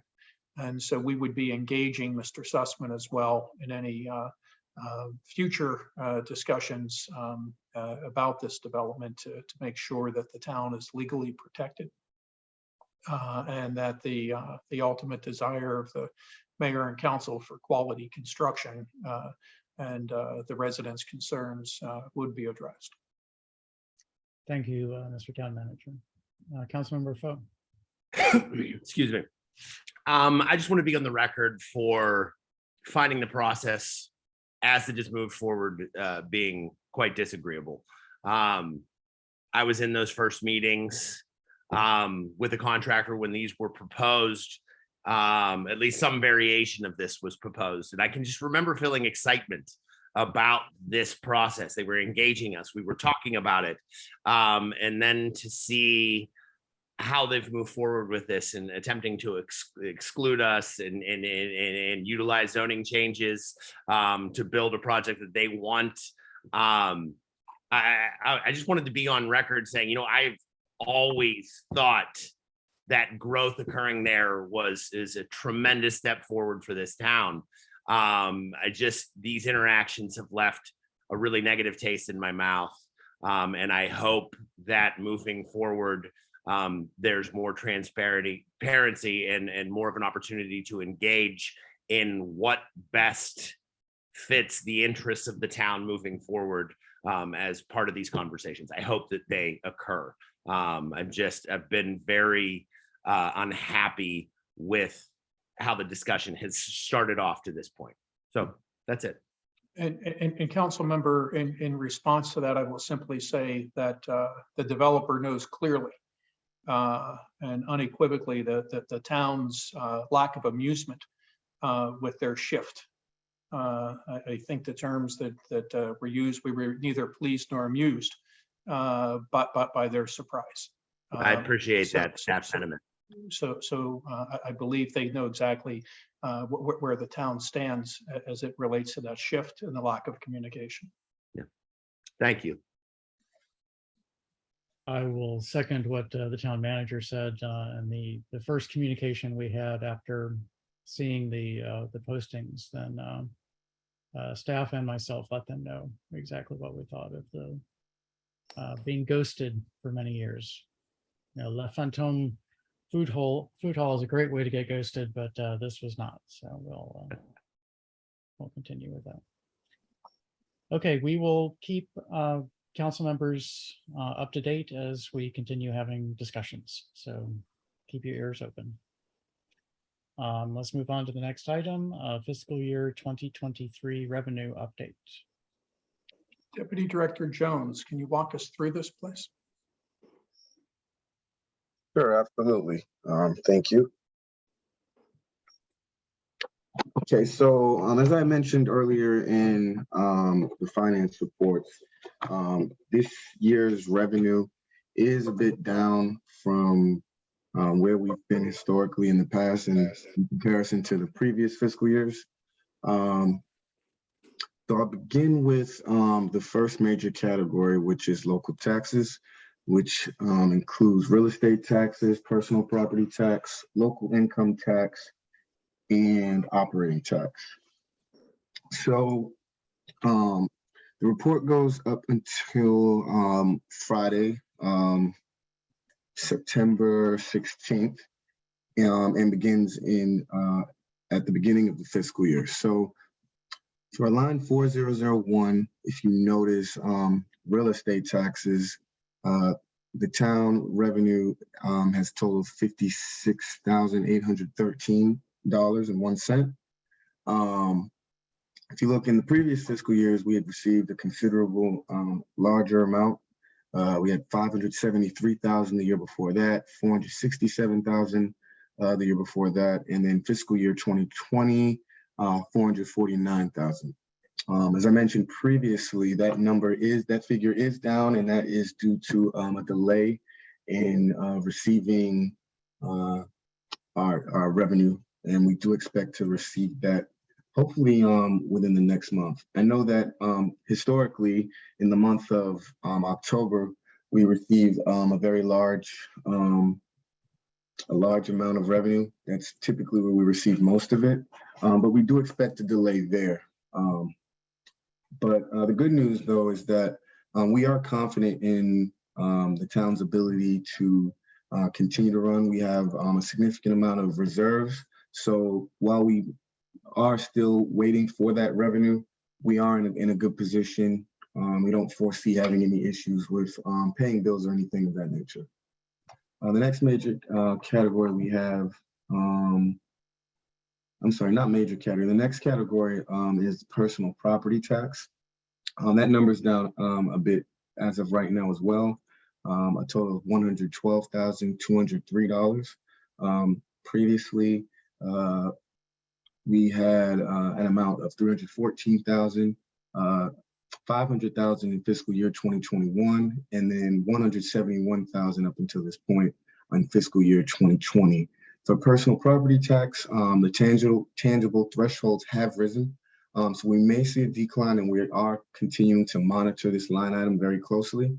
And if there is any changes there, we will provide an update there. For local income taxes, the current fiscal year, town has received a total of $105,766, which is actually a bit up in comparison to previous fiscal years. So we are feeling pretty good about that. The last item under local taxes is operating tax. We still have yet to receive from the state how much should be billed there. But in previous years, historically, the majority of that line item is billed and received in the month of November. So in the next coming months, we do expect that that line item to increase as well. So if we look, we are down significantly. The total is $274,782. The previous fiscal year, that number was at 1,105,000 in the year before that, and then 708,000 in fiscal year 2020. So the next major category is licenses and permits, which consists of multifamily, single family, building permits, business licenses for the county, parking permits, and alarm registrations and reductions. So the total there is $164,867. So we're in a pretty good standing there. We're outperforming the previous year. Fiscal year 2021, we were closer at 169. And then fiscal year 2020, we had a total of 155,000. The next category is administrative fees, which includes abatement charges and municipal infractions. Our neighborhood services and development services team has been doing a great job ensuring that the code has been upheld, and we have had an uptick in municipal infractions that have been incurred for the current fiscal year. So currently 9,100. The previous years was just 600 in fiscal year 2022, 600 in fiscal year 2021, and we had a total of 225 for fiscal year 20. The next category is fines and forfeitures, which includes police reports, vehicle impounds, and parking citations. At this point, the number of police reports has increased, as well as vehicle impounds. We have a total of $10,640. In the previous fiscal year, that number was just $6,625. We had 8,345 in fiscal year 2021, and we had $15,374.75. So it looks like if we go from 2020 to 2021 and fiscal year 2022, we had a decline, but that number has jumped up a bit in the current fiscal year, most notably with police reports and vehicle impounds. The last major category is community safety programs, which is our speed camera revenue, a number that we've also been monitoring very closely as we've seen it jump up in previous fiscal years. So for the current fiscal year, we've totaled $112,197.87. The year before, we had a total of $154,758. So we had a very significant jump in the previous fiscal year. In fiscal year 2021, that number was 110,000. So looks like our numbers are starting to level out there. We may not be receiving as much revenue for this line item, but it is an indication that speeding isn't we are more favorable in our speeding from a safety standpoint than we were at this point last time. And then if you look in fiscal year 2020, that total was 62,235. The notable jump again in fiscal year 2021, and then the significant jump fiscal year 2022. And for the current fiscal year, looks like we're getting back to the numbers that we've seen in the past. So overall, if we look at our total, it is down significantly. Again, that is due to the revenue from Prince George's County that has been delayed. But we are at 571,588 for total revenue.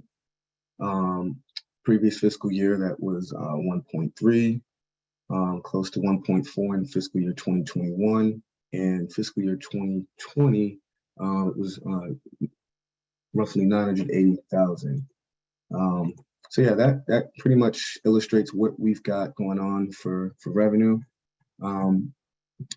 We do believe that we still are in good shape. We do expect to receive that money, even though it is delayed. And again, we don't foresee having any issues with making any payments, payroll bills, or anything of that nature. But yeah, I will take this time to open up any questions that anybody may have. Thank you, Deputy Director Jones. Are there council questions for Deputy Director Jones? Well, essentially, I think you just answered my question with that last comment about how essentially, despite the fact that we're not seeing revenues coming from the county right away, that we are still able to meet our obligations, be that payroll or any bills that come in. Correct, yes. So, thank you. We have a healthy reserve to make sure that doesn't become a problem. Deputy Director Jones, my attention disappeared for a few seconds because I received a few text messages from a constituent. The personal property tax drop, which is, yeah. Is that because of Purple Line or is that something else? At this point, it's something that we're continuing to monitor. It has dropped at this point. We did receive notice that there was a threshold change to what would have to be paid. So it's something that we're taking a look at because we want to make sure that we are accurately billing those that need to be billed. But at this point, we may actually see a reduction in the personal property tax line item just due to a threshold that has changed for this current fiscal year. As far as the Purple Line, we do expect to receive that revenue as well. Last fiscal year, we received it in the month of October. Okay. Okay. Those are my questions. Any additional council questions? Any public comments or questions? Okay, let's move on to discussion item 4, Riverdale Park Resilience Initiative.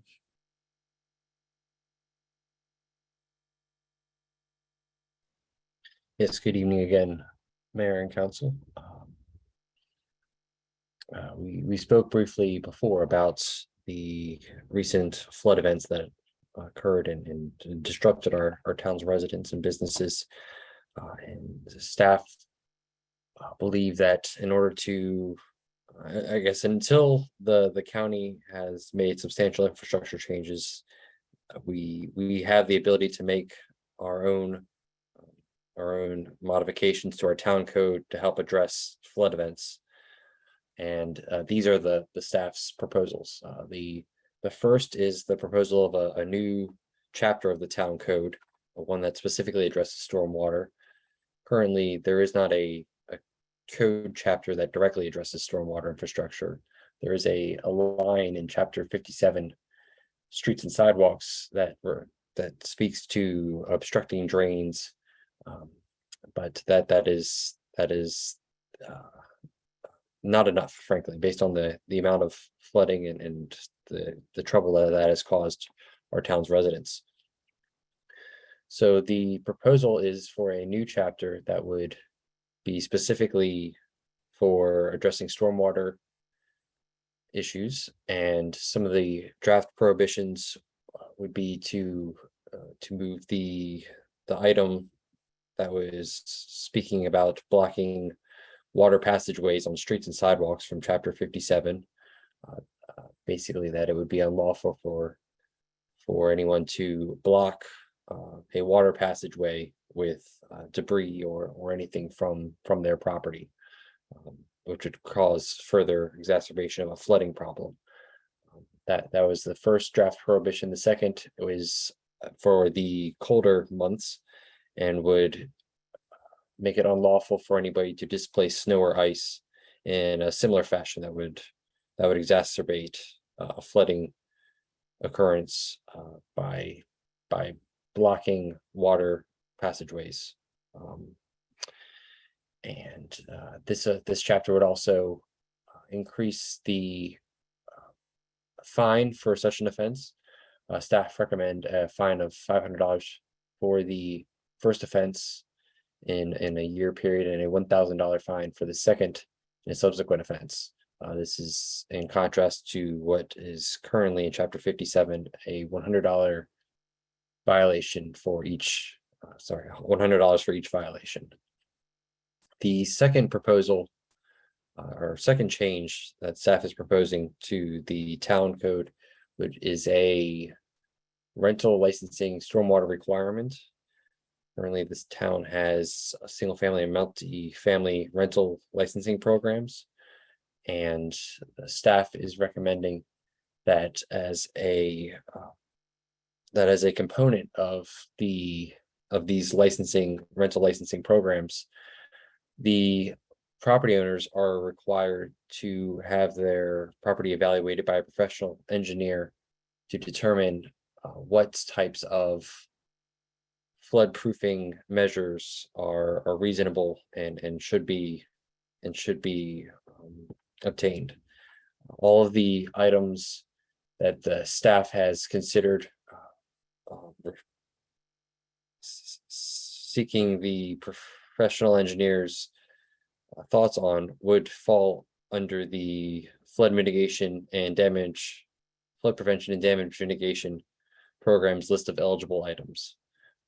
So this should not put an undue hardship on the landlords and others applying for the multifamily and single family rental licensing component. The proposal is that within 60 days of the adopted code amendments, notifications would go out to notifications would go out to prospective and current tenants of the properties that are in flood zones, or one that has experienced flooding since 2010. And prior to next year's rental license issuance, properties would need to be evaluated by a professional engineer to identify the flood mitigation strategy. And within 12 months of the adopted code, implementation of those required elements for that would cost less than $5,000 would need to be implemented. And within 24 months, the implementation of those that cost more than $5,000. Again, these are the required property evaluation items that the professional engineer would be suggesting. And again, these are all on the flood mitigation and flood prevention and damage mitigation programs eligibility list. Yes, I believe that is everything. Are there any questions on the proposed amendments, both the new chapter addressing stormwater and the amendments to the rental licensing program for stormwater requirements? Council members, questions, comments, discussion?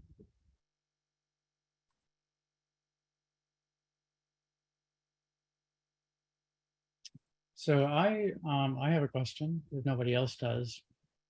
The current stormwater map has been in place, county stormwater map has been in place for quite a while.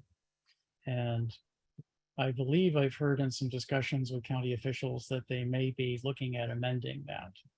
And so would there be provisions in this for if the boundaries change, or allowing a phase-in time for those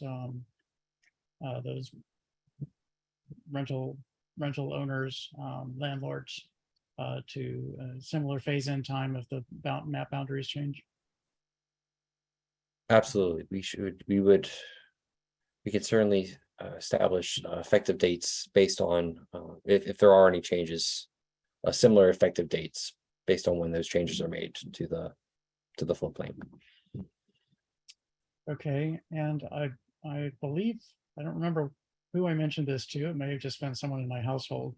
But the scope, the experienced flooding since 2010, that's flooding from an external source. And I think we need to be clear about that, that just because, somebody, the hose broke on their washing machine, that they don't have to implement this. We wouldn't want to require that. I think that they'd be reasonable.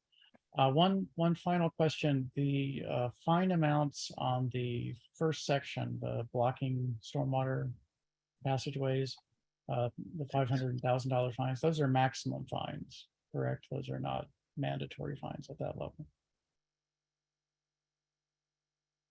I believe that is correct. Yes, these would be the maximum fines. Okay. Mr. Mayor, if I could ask you a question, sir, would you like to see a lower fine, a graduated schedule? I just I was just curious as to whether there was any. I mean, I know that there's a lot of flexibility in the applications of these, and just wanted to verify that these were maximum amounts rather than a mandatory fine of $500 for whatever it was. Okay. Because I can imagine that that somebody might have raked their leaves into the street, imagining that the town was going to suction them up, and they were still sitting there, and reminding them that they need to keep the gutters clear during that time period, regardless of whether that's going to happen or not. And they say, yeah, and then sort of they don't do it, nudging them with a perhaps smaller than $500 fine just to get it started. And I presume there'll be provisions in here for that, repeated offense is not clearing an initial offense in a reasonable time period. Yes, sir, because each day would be a separate distinct offense. Yeah. So like I said, the first you ask them nicely, then you might give them a relatively small fine, and then the next day, and mention that the next day they could get a substantial fine at that point, then they might motivate them to clear it out soon. This is just making sure that there's flexibility in the law to achieve the goals of education and avoid issuing fines unless absolutely needed. I thank you for pointing out that line there, sir, because that's really what our goal is. I think we want compliance with everything. We don't want to have income from violations. We'd like everybody to obey all the laws, but sometimes it takes a little bit of a hope to make it happen. Additional council comments? Any public comments or questions? Mr. Mayor, I agree with you about, in terms of the fine structure. I would have echoed, I echo those same sentiments. Right, and I think that staff has neighborhood improvement staff has been very good at that in the past, and just wanted to make sure we were going to continue in that style. So, any public comments or additional council comments? Okay.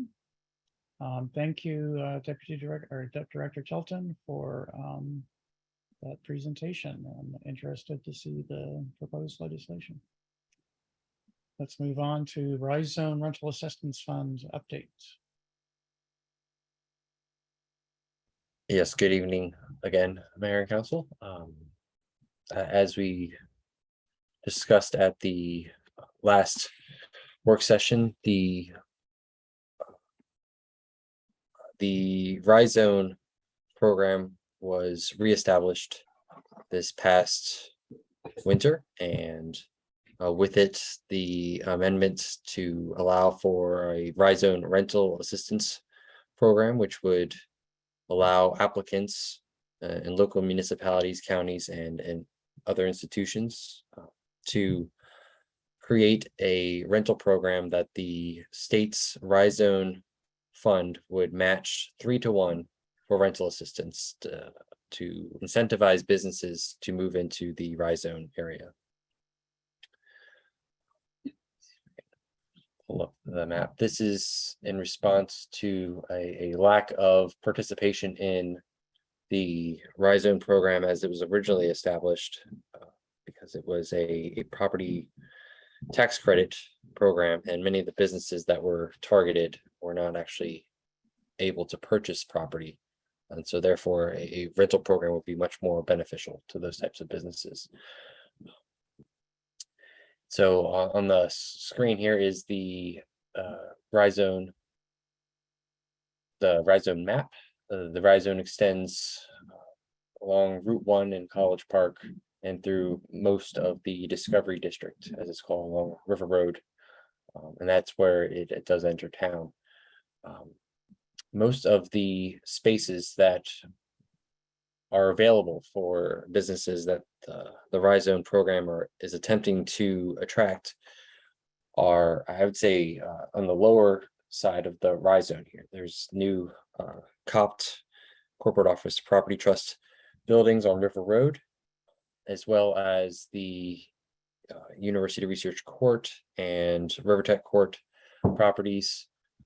And for the most part, a lot of the businesses that are being attracted, there's a few smaller businesses here, but for the most part, the square footage of the businesses, square footage of office space and industrial space in which these businesses can move into is almost split relatively evenly between the two municipalities, the College Park and the town.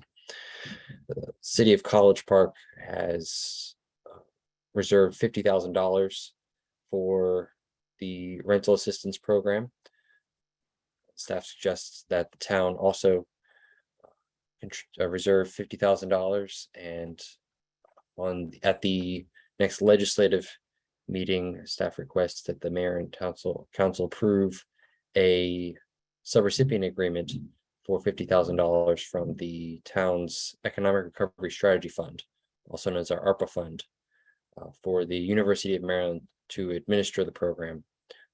The idea, I think the last time we spoke, was that we would be able to reserve funds and then distribute the funds as applicants were approved. But in order to receive a 3-to-1 match from the state, the University of Maryland will need to collect the funds upfront.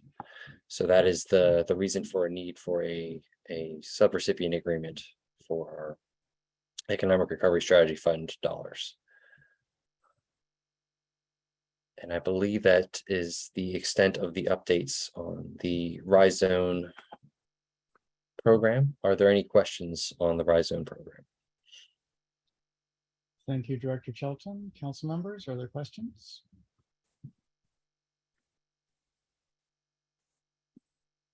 I hope we'll get some applicants. Hope we'll make some successful grants, get some people moving in. This looks really attractive, so like I agree. I think it'll be probably less than I hope. I think we'll probably I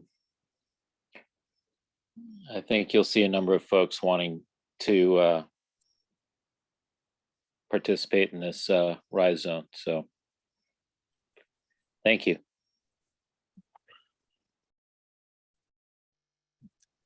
Okay, are there any public comments? Questions? Okay, let's move on to the next agenda item, number 6, blighted properties. Yes, good evening again, Mayor and Council. The Office of Neighborhood Services is increasing its efforts to address vacant and blighted properties within town. Vacant and blighted properties have a profound negative impact on the communities in which they lie. Blighted properties can decrease property values and erode the health of local housing markets, and most importantly, provide safety hazards, which our first responders would be most vulnerable in. So currently,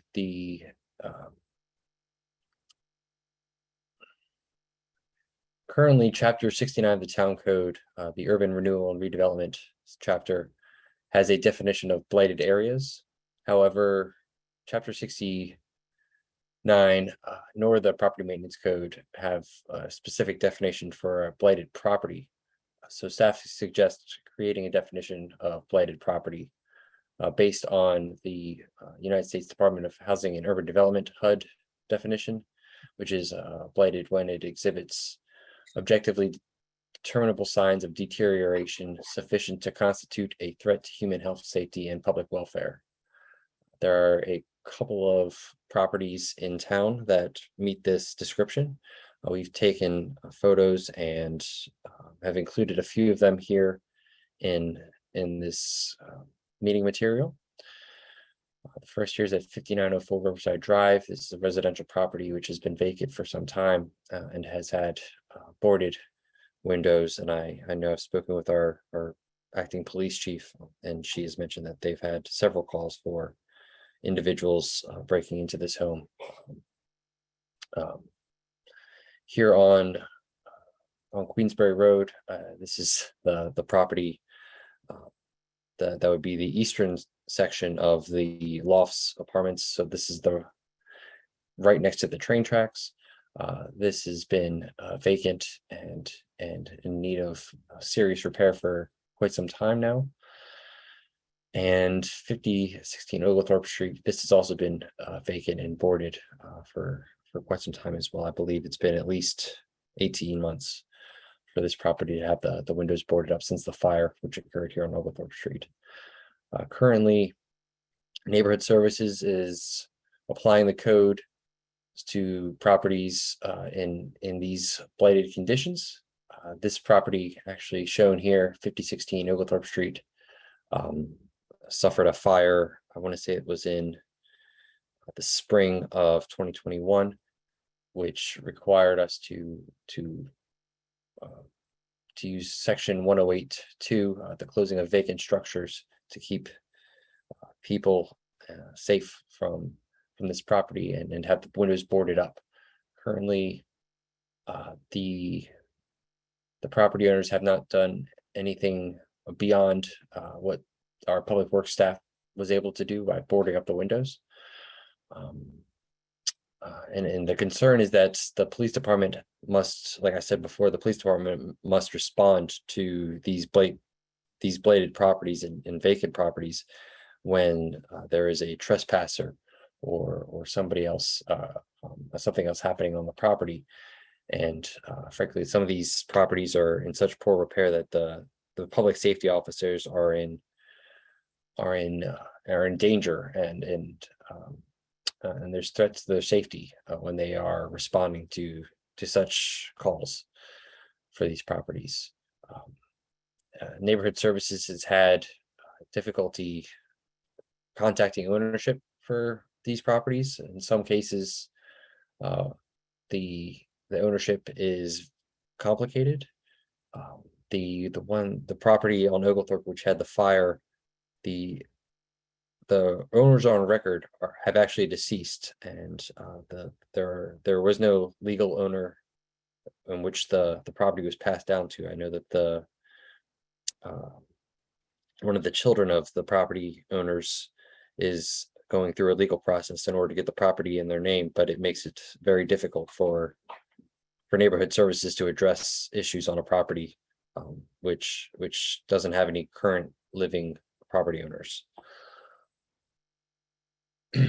There's also situations in which the properties have been foreclosed upon, but the financial institution has not yet taken possession of the properties. Those are also difficult for Neighborhood Services to act on.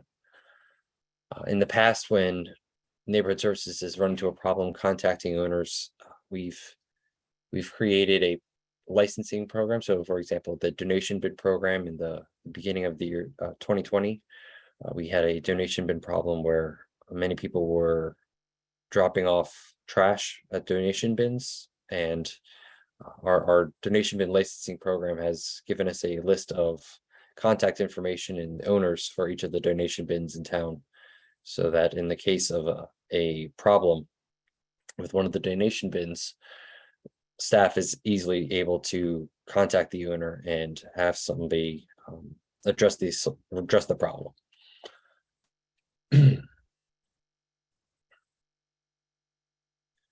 So staff have a few recommendations for tools in order to help neighborhood services address these blighted and vacant properties in town. The first is creating property maintenance code section 3013 vacant and blighted properties. This would allow the town manager or manager's designee to have authority to require the owner to implement additional maintenance and security measures as may be reasonable required to prevent further decline of the property. The second proposed change is 10822, securing with lumber. This would require the blighted properties and vacant properties which have lumber and boards and planks over their windows and doorways to make make an actual improvement to the property and not leave the windows and openings boarded up for a time longer than 6 months, unless unless approved by the code official. And the last code change that we suggested is 30241 bamboo. I think the best way to, we can't see from the front here, but at the 5016 Oglethorpe Street here, there is a significant amount of bamboo growing in the backyard, and we have received complaints and concern from residents neighboring adjacent to this property that the bamboo is starting to extend over onto their property as well. And currently, as I mentioned earlier, the town code is a little limited in how we can address bamboo. For example, if we were to try to treat it as a weed and require a minimum or a maximum height of 10 inches, we found that bamboo could grow that in about 12 hours. So that's not going to be sustainable for us to address it that way. So this section would prohibit bamboo from growing without proper upkeep or spreading onto adjacent properties or public right of way. The second change that staff is recommending beyond code changes is a vacant building registration program. I mentioned earlier the donation bin licensing program, which helped us maintain a list of ownership that we could reach out to in the case of an issue with one of the donation bins. This would be a similar type of function for the town, that we would be able to contact more easily the ownership of these vacant properties and blighted properties. And a corresponding inspection of these properties would also allow police officers and other members of the other public safety officers a chance to see the property before going to the property in the case of an emergency where somebody has been trespassing and potentially putting themselves in danger in a serious scenario. So this vacant building registration program would require the applicant to also submit a plan for their property in the future, and that would include the length of time that they expect the property to remain vacant, the plans for rehabilitation and improved maintenance, and or if they ever plan to propose a demolition of the vacant building. So yes, those are the two high-level changes: the vacant building registration program and the changes to the town code. Are there any questions on either of these two suggestions? Thank you, Director Shelton. Council members, you have questions on these proposed programs? Councilmember Foe. It's unique this was brought up because I just found out that College Park actually has a bamboo code that is very similar to ours. Speaking with constituents, including the mayor, bamboo is an incredible problem within our community, and I support that wholeheartedly. You need to take care of it if you have it because of its ability to rapidly grow. So, good job, guys. Thank you, Councilmember. Other council questions or comments?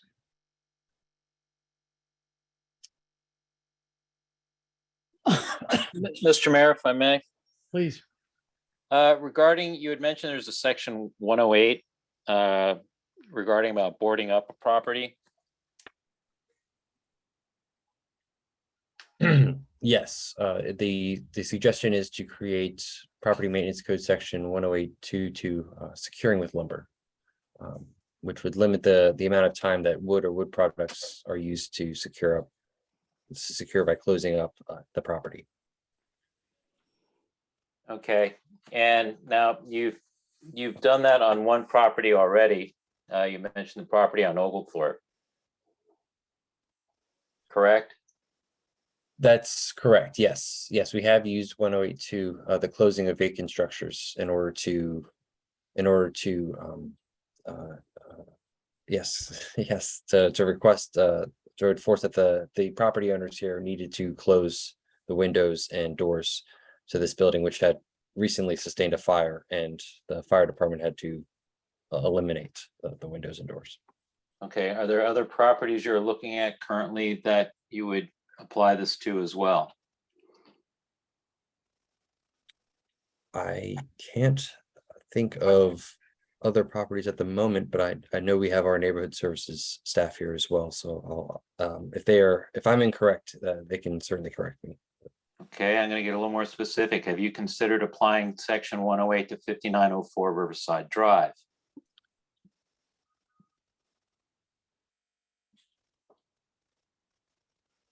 I believe that currently there are no openings there that are not windows that are not covered in glass or in some sort of plank. Is that correct? Are you asking me? Evening, Mayor, Council. We went to over there, Riverside. We really can't get through because of the bamboo surrounding the property. The windows they need to be boarded up. Steven and myself, we have to, I think Brad had attempted to do that. So in direct response to your inquiry, council member, I would say that we could apply section 108.2 as it is now to board it up. And then the recommendation to add this new provision to say that we would not allow buildings to remain boarded for extended period of time. That it would become a violation if the owner fails to act. Okay. All right. Thank you. Thanks, Jermaine.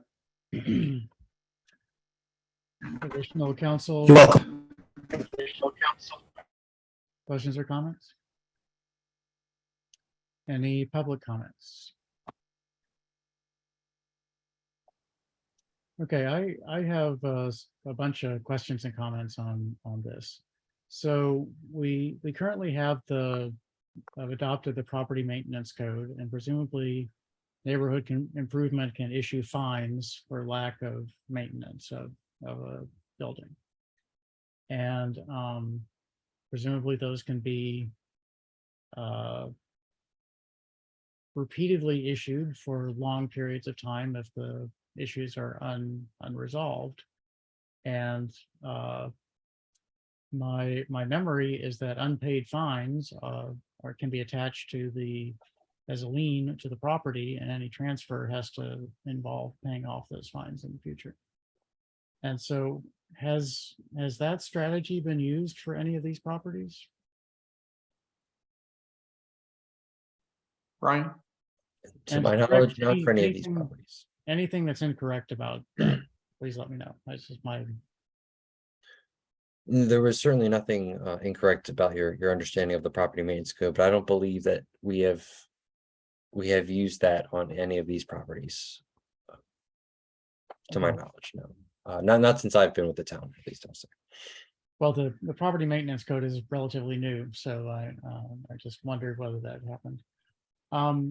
And then I guess my next question is about the one property you mentioned, I believe it's 5016, that seems to have no owner. And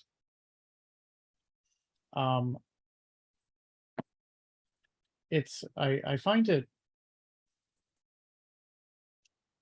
I'm trying to think of how to say this. I don't know how the likely future owner would be able to do anything to address this law because they don't have site control. So they can't come on site and fix the house because they don't own the property. It's not theirs. And that whole issue just seems strange to me, that that no one has responsibility for this property at this time. It seems like, that there should be a court or some state organization that, because it's in, tied up in some strange form of probate, that that there's somebody who is responsible for the property, and we should be able to get them to do something. So can you explain this particular situation? I would hope that we wouldn't run into this very often, but I just want to understand it. Ryan, can I address that? Certainly. Mr. Mayor, unfortunately, I've encountered this a lot in my career. So in Hagerstown, and matter of fact, they're going to be talking about their vacant structure program tomorrow evening, some enhancements to their program.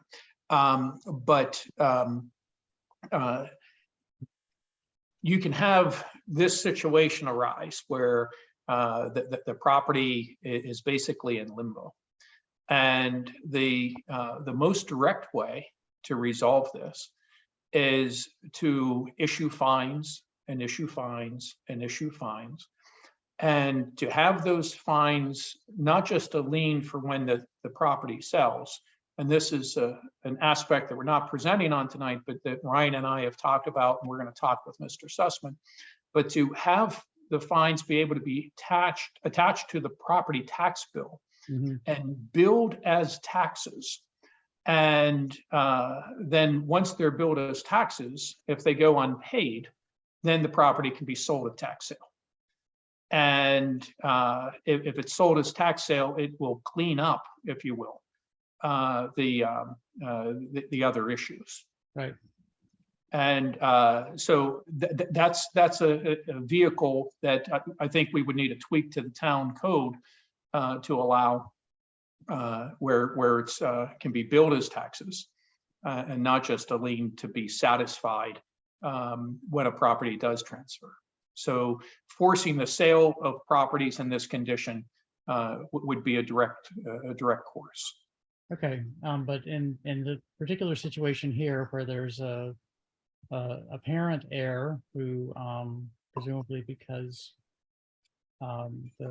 his parents died without having a will in place, is attempting to get ownership of this, but has to go through an involved legal process, then presumably that strategy would still just go before the probate court, and they would stay the process of selling at tax sale because there's an ongoing legal, timely legal process. Is that correct?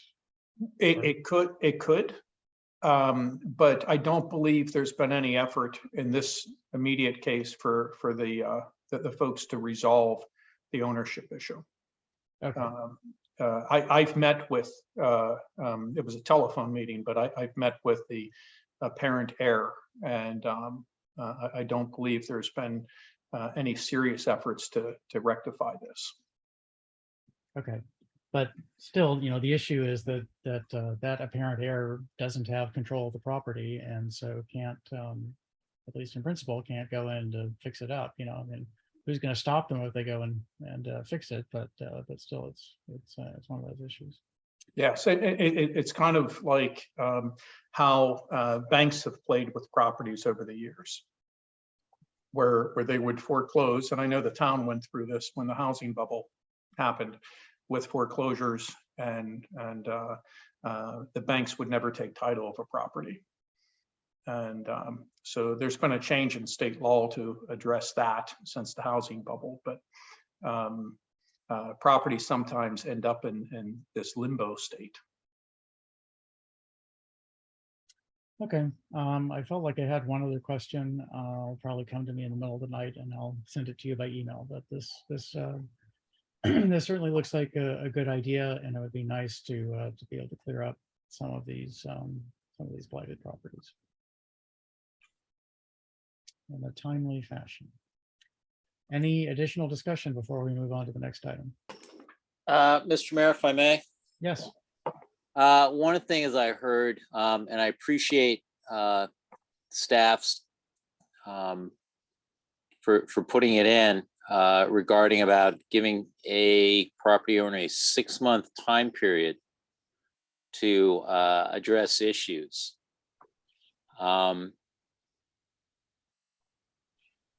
While there's one side of me that appreciates that, there's another side of me that is saying, gosh, I really hope DPI can work that quickly.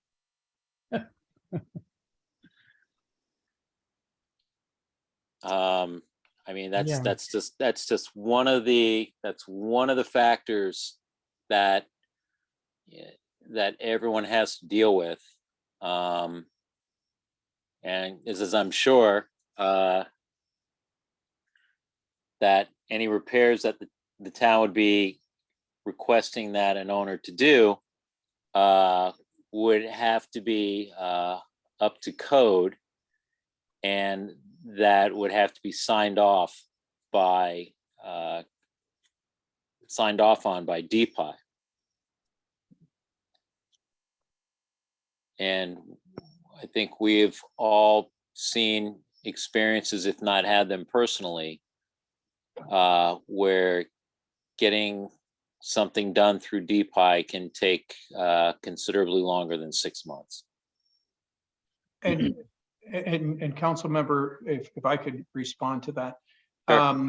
So if a new door or a new window is being installed and they are not making the opening larger, that work can be done without a building permit. Okay, yeah, I understand there's some things that can just get taken care of. Yet there might be some repairs that may require a longer time frame. Understood, sir. And I think, part of that needs to, I think probably there might need to be some flexibility in that language to take, because like right now it's a one size, whatever it is, it's 6 months, you need to get it fixed. Gotcha. And I think, for certain, for certain things that like you're bringing up, that where there's not going to be really needing a substantial permitting process to go through DPI. That's one matter. Or if it's something that is going to need plan review or something like that, that's going to be that's a different matter. And I mean, I've seen folks spend, I'm seeing folks right now spending inordinate amounts of time to get stuff done on their place because DPI just essentially drops the ball. So. And point taken, sir. I look at our own experience dealing with DPI. Yeah. I'm sure staff is aware of folks in town who've had issues trying to get stuff through DPI. So that's my one concern. I appreciate the fact that it's you're setting up a structure and putting a quantitative time limit, with an emphasis on a sense of urgency to get it done. Yet I would hope we're not making, we're essentially on some of these instances, we would be essentially, asking something that might be impossible for someone to do. I understand, appreciate your concern, sir. I will say that we have really talented staff in our neighborhood services section, and they work with the residents well, and business and property owners well, I should say, in terms of developing reasonable timeframes. But your point's well taken when we're talking about writing a time frame into the code. And so Yeah. we'll make adjustments when we bring that back to you, sir. Okay. I mean, I think for certain things that need to be addressed on a property, they can be taken care of, and it's determined that staff feels that something short term needs to be done right away. I can understand that. I'm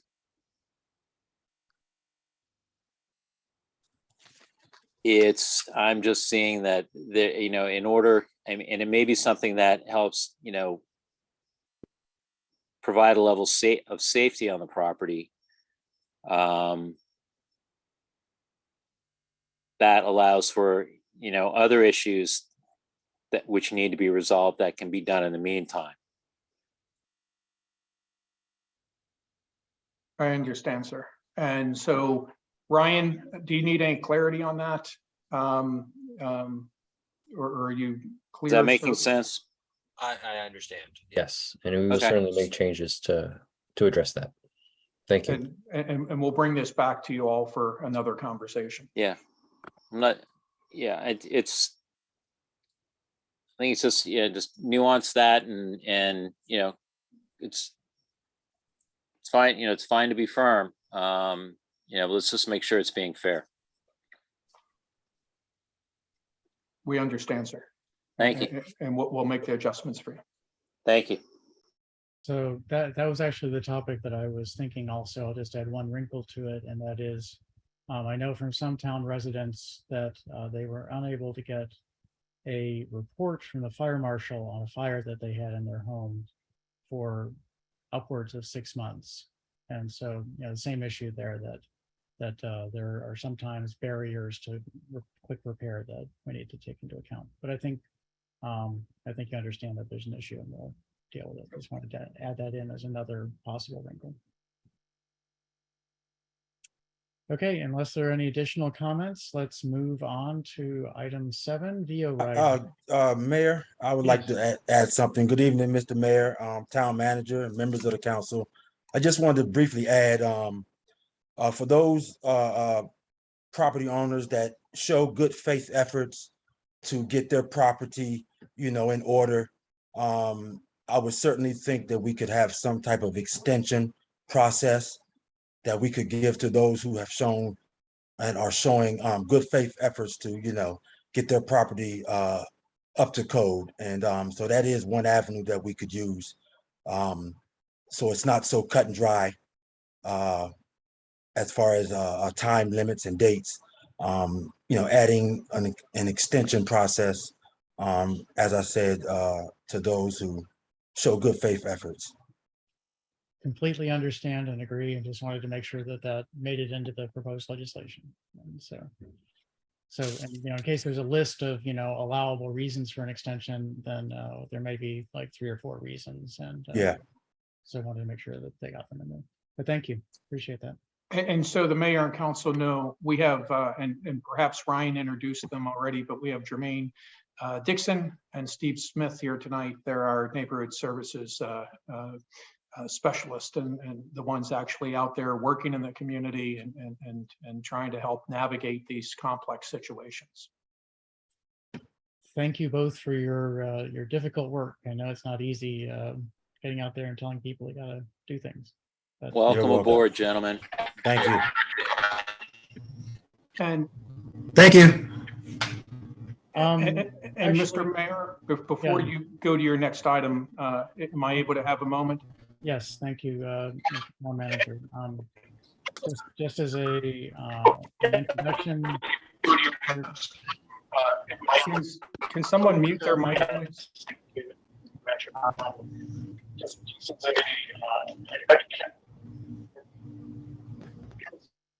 Who's that coming from? Okay, it seems to have gone away. There was a significant event in town earlier today. Town Manager Lestitian, please let everyone know what happened.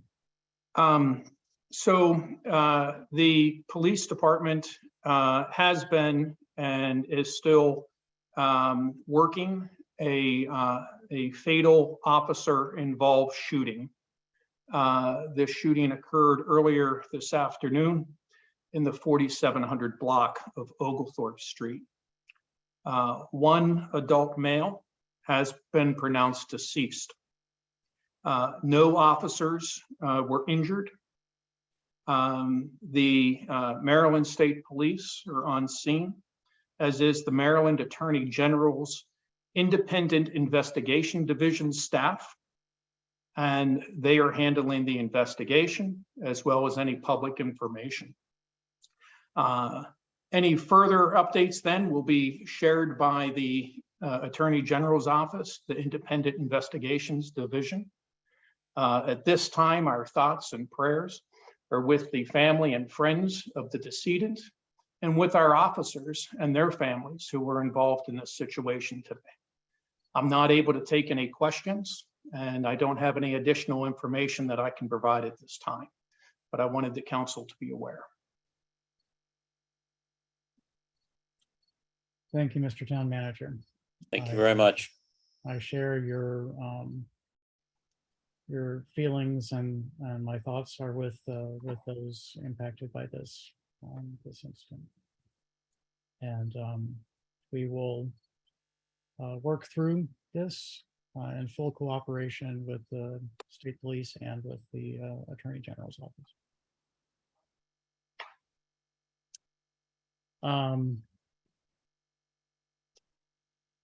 Okay.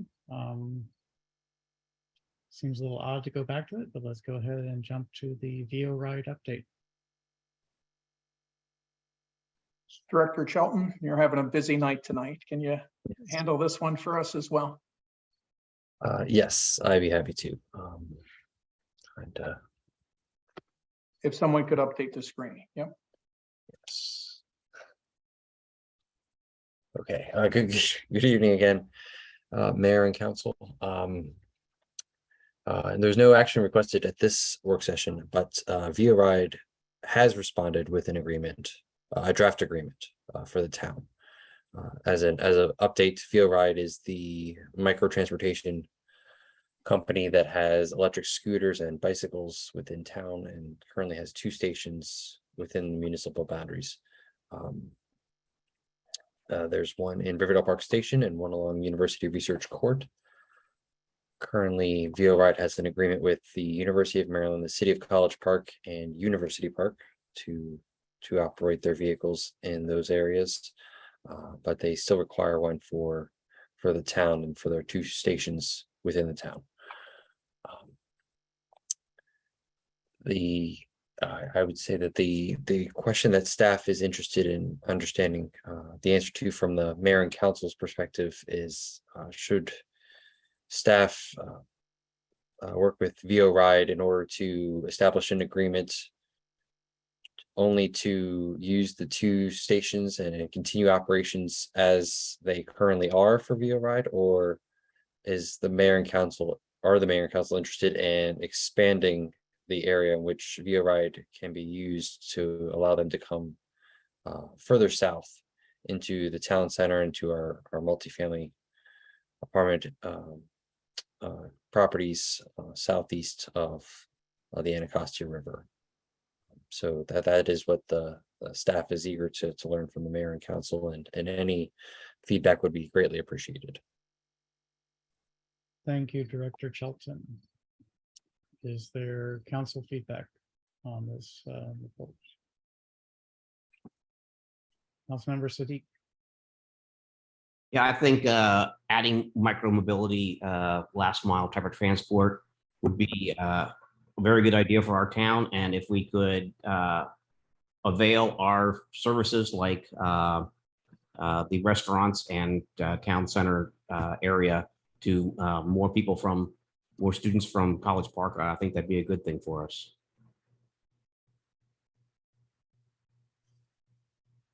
Councilmember Foer gives that a thumbs up.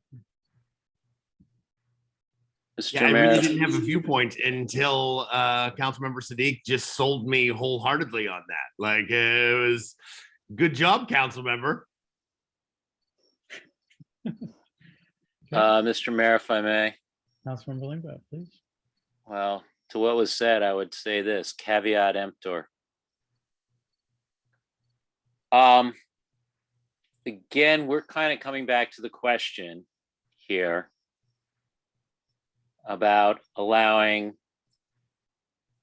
we're entering into an agreement with Veoride, which is quite a different agreement than what we have with Capital Bike Share, which is going to involve a company which will be allowed to use the public right-of-way in order to initiate and to complete a commercial transaction. The only other business, mobile business in town that I know that we allow this to do is for ice cream vendors. And here we are looking at a non-fixed destination vendor to be able to conduct business on a public right-of-way and possibly run into code violations on said public right-of-ways.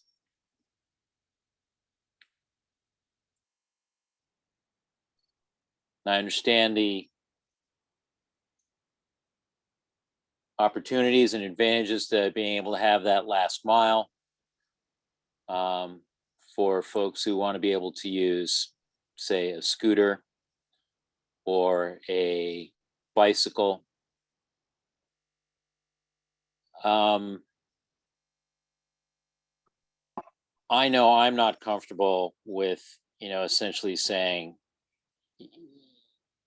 that they have a draft agreement and they're not even specifying an area of service. I feel there needs to be a lot more structure to this. And I think I think one of the things that we should consider is probably looking at the approach College Park took in terms of establishing zones for which the bicycles or the transport vehicles need to be dropped off. And not only that, really make it incumbent upon the vendor to make sure that the drop-off points are organized and not obstructing the right-of-way. I've seen plenty of times going by the one location at Riverdale Park Station, right previously where Le Fantôme is now. And even when that area was still, it was essentially that space was still vacant, the way Veoride vehicles were being left there and how they were being stacked was to me was unacceptable by a long shot. So I think there's a lot more that Veoride needs to do prior to us coming to any type of agreement.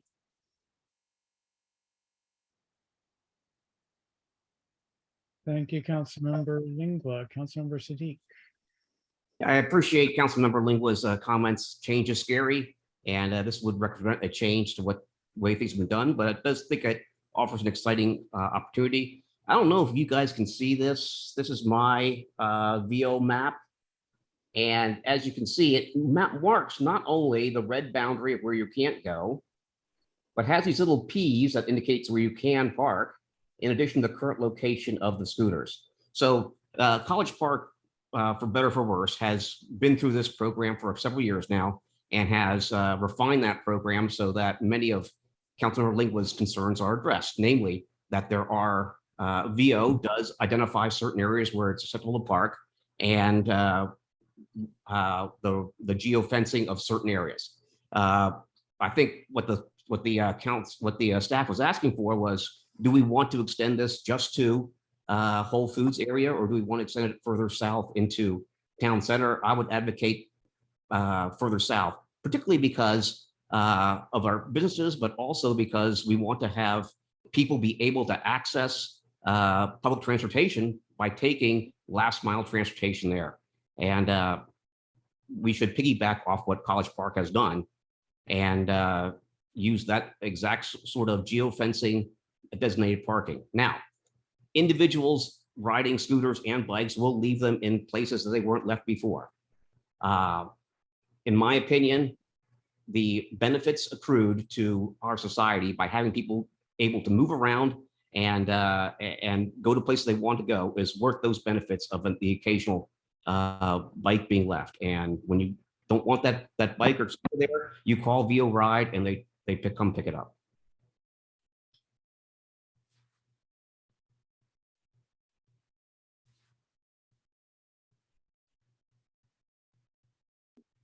Thank you, Councilmember. Mr. Mayor, if I may, Please. I wouldn't say that there's anything to fear here. I would say, though, that there's a lot that needs to be clarified and straightened out and organized. As I'd mentioned, I think there are a number of things that we can pull from College Park that we should consider. So as I understood the staff memo, Councilmember, the VO Ride will discuss that at some future meeting with us. Is that correct? Well, I think we would go back to VO Ride and with whatever direction we receive from you all, sir, and then adjust an agreement and then come back to you all with a document, and we could have VO Ride here at that time. But we really just need, before we put staff effort into it, we just need direction. Or do you just want it confined, or do you want it expanded? And then we could work with VO Ride to insert the lessons learned in College Park and that to address the concerns we're hearing, and then bring you back a revised agreement. Mr. Mayor, if I may. Please. My thought is, like, for right now, keep it, at the current zone. If they do want to expand, a little more specificity in terms of range, and as to that, along with that also, a delineation and an understanding in regards to authority, responsibility, and liabilities. Councilmember Lingua, have you reviewed the share agreement that was provided with materials? I've looked at it briefly, but I'm still not getting a warm fuzzy from it. Okay, I just see too many vehicles strewn around, even in College Park. I see VO Ride vehicles. I've propped up VO Ride vehicles that are just not even near close to being where they're supposed to be. And because they're strewn across the sidewalk, or they're just left in the middle of a field, not, on their sides. Mm-hmm. So, and it's just perhaps an agreement that had a quicker turnaround time for them to repair misplaced vehicles than College Park might have, or some form of yeah. sharing, It's just, we've kind of already set a bar with what we've asked of Capital Bike Share. Mhm. And I think VO Ride, if they want to do this and not have and essentially, parking with, as opposed to not having a station type parking, they still need to find a way to make sure that, the return of their vehicles is done in an orderly way. Because again, we are allowing a commercial entity to essentially initiate and conclude a commercial transaction along a public right of way. Mhm. Councilmember Smith, do you have guidance for town staff?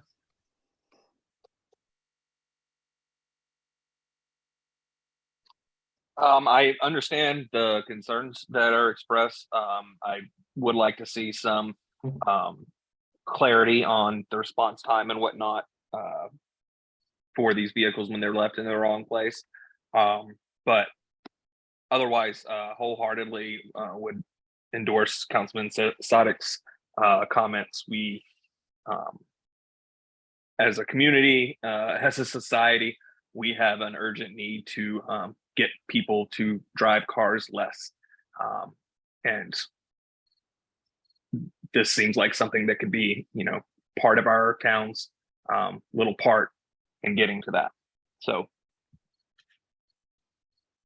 that's what Okay, so Mr. Town Manager, I would sort of take the consensus of the council, and everybody can jump in and tell me I'm wrong if this is true, that there's interest in possibly extending the area covered, perhaps more than possibly, perhaps that there's general interest in extending it, but only if the conditions are tightly regulated. And so I think that's the direction I would say that as a council, we are giving to town staff. Anyone want to jump in and correct me on that? Sounds about right. Okay. Is that sufficient direction? Yes, I believe so, sir. Thank you. Okay, fantastic. Are there any members of the public who want to comment on this? You're here. Okay, well, let's move forward on that then. Move on to the next item. Item 8, neighborhood safety camera system request for proposal TPW 2022-003. Unfortunately, Councilmember Mayers had to leave at 10 p.m. But we should go through this proposal anyway. Good evening, Mr. Mayor and council member. I would be presenting an update on the neighborhood safety camera system project. Town issued an RFP, request for proposal, on September 12th to solicit proposals requiring vendors to provide and install cameras in 5 locations identified by police department as high priority areas. These locations are 54th Avenue and Jefferson Street, 54th Avenue and Riverdale Road, Town Center, Trolley Trail south of Town Center, and Trolley Trail north of Town Center. In addition to these locations, the RFP, request for proposal, also requires the vendors to provide pricing and specifications for a mobile camera unit to be deployed and as and when needed. I would also like to mention here that among other requirements, one of the requirements for the system is to allow future growth of the system to accommodate additional cameras and locations. So if any other locations are required where we need to install cameras, we can, the system can accommodate it. This project would be very valuable in terms of acting as a deterrent, as well as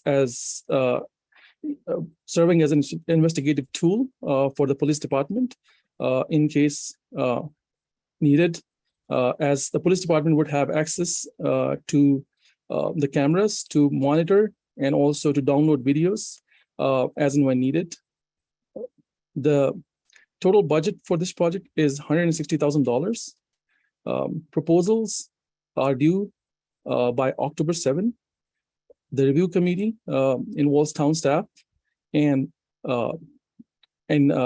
representative from Peak Technology, who is the town's information technology provider, and also a member from Greenbelt, Director of Information Technology, who has experience in implementing similar projects. We expect the review committee to review proposals and make a decision by October 12th, and then to present the preferred vendor contractor to Mayor and Council for approval in the next meeting.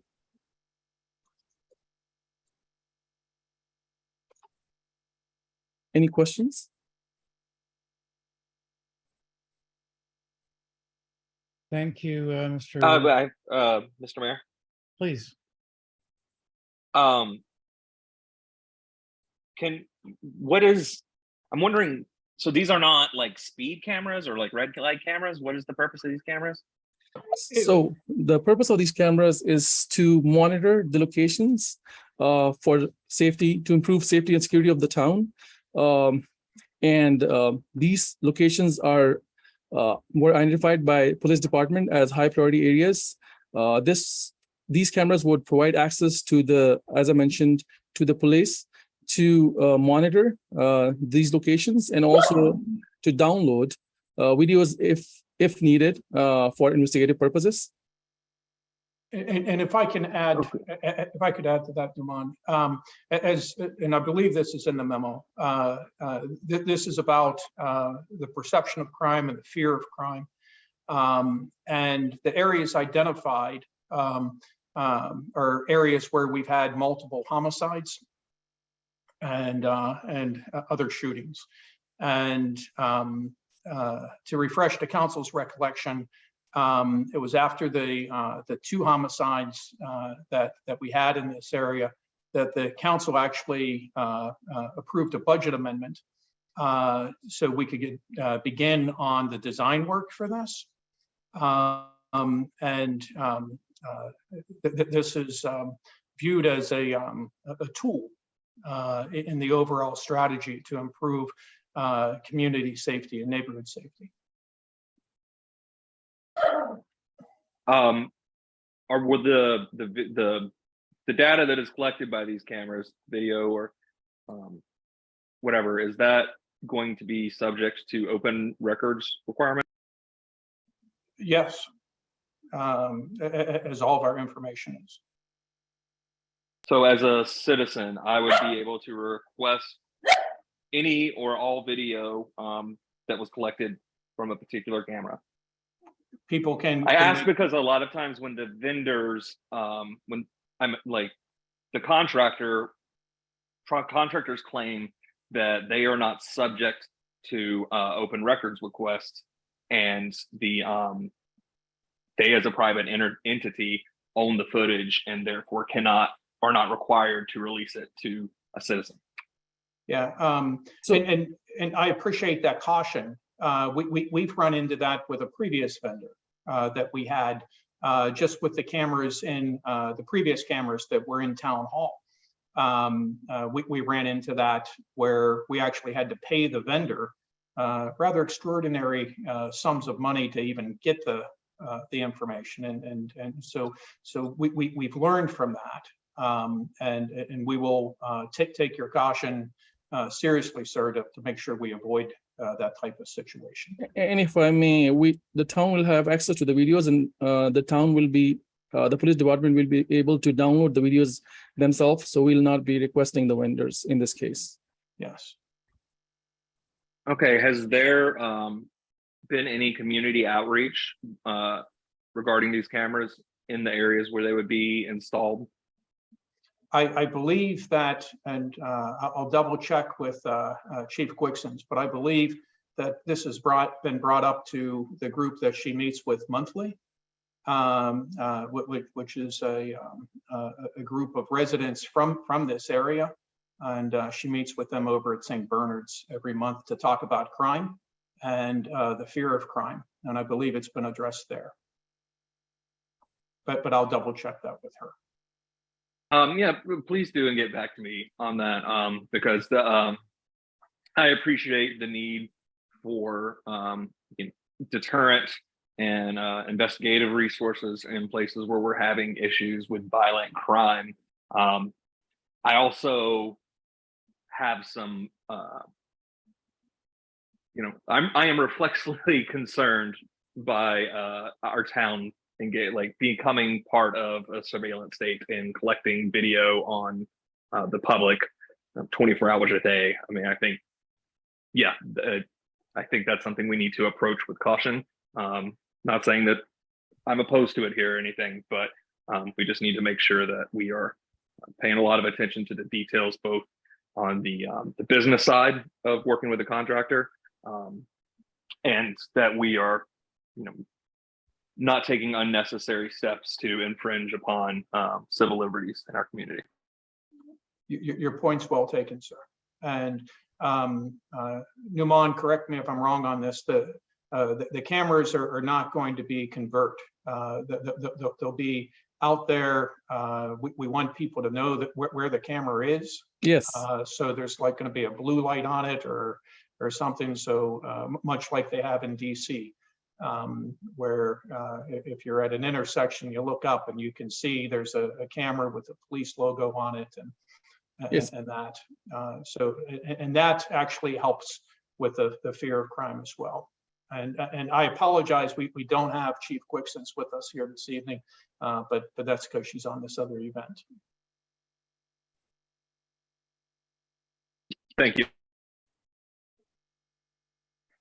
Are there policies in place for the length of data retention?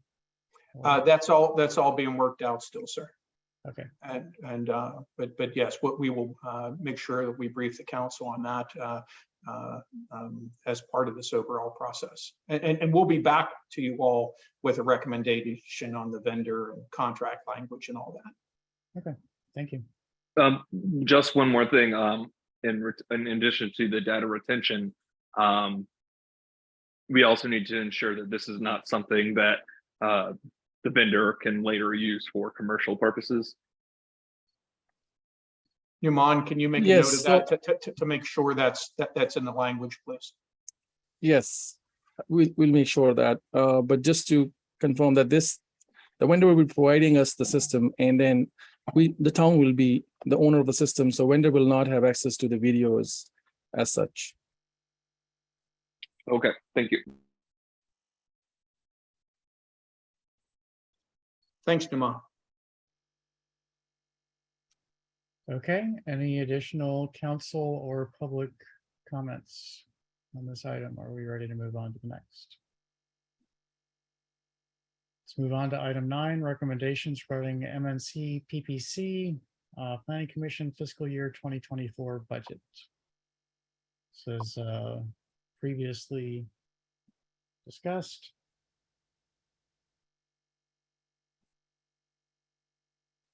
So I'm just going to jump in. Well, is there a staff presentation? I'm happy to let you present. Ms. Barnes, do you have any opening comments? No, just that we did determine the dates, at least, of the upcoming hearings, which are October 4th and October 18th. They'll be at 7 p.m. in a virtual setting like we've seen in the past. And this is just a compiled list of topics that we've talked about at the last meeting. Okay. So my experience testifying in previous years has been that the number of items on the list is a bit daunting, and in particular, I believe I was limited last year to perhaps 3 minutes, perhaps 5 minutes of comment. And that was even, recognized as being an elected official, then that was limited. And it's hard to put in much discussion about 9 items in 3 minutes. And so I guess my question is, can we pare this list down a little bit? Can we perhaps combine a few of them that could be brought up under a specific theme, and that theme have theme and variations within it, such as, improvements at the Riverside Neighborhood Park, the restrooms, the basketball courts, etc., would be a single item. One other comment that I had on reading through this list previously is that the exact location of some of these was unclear to me, and so if I would be providing the commentary, then I would need to have that clarified for each item, exactly which of the many Riverdale Park neighborhood parks or Riverside neighborhood parks or Riverbank neighborhood parks that are in town are the one exactly specified. Councilmember Richards, excuse me, Councilmember Smith. Thank you, Mr. Mayor. In terms of paring the list back, I think as long as we can, keep this list and come back to it next year when we do this again. It is annually, correct? Yes, this is their budget. This is their capital budget, and it's once a year that they entertain testimony. Sure. Then I'd be willing to withdraw the Ward 1 submissions or have them combined into others as the consensus deems appropriate, as long as we can keep track of what we don't get presented this time for when it comes back around again. Okay, Mr. Mayor, if I may. please. Speaking in regards to Riverside Neighborhood Park, the items that we're seeing on here about redesign and installation of the restrooms and the volleyball courts, these are things that have been asked, previously.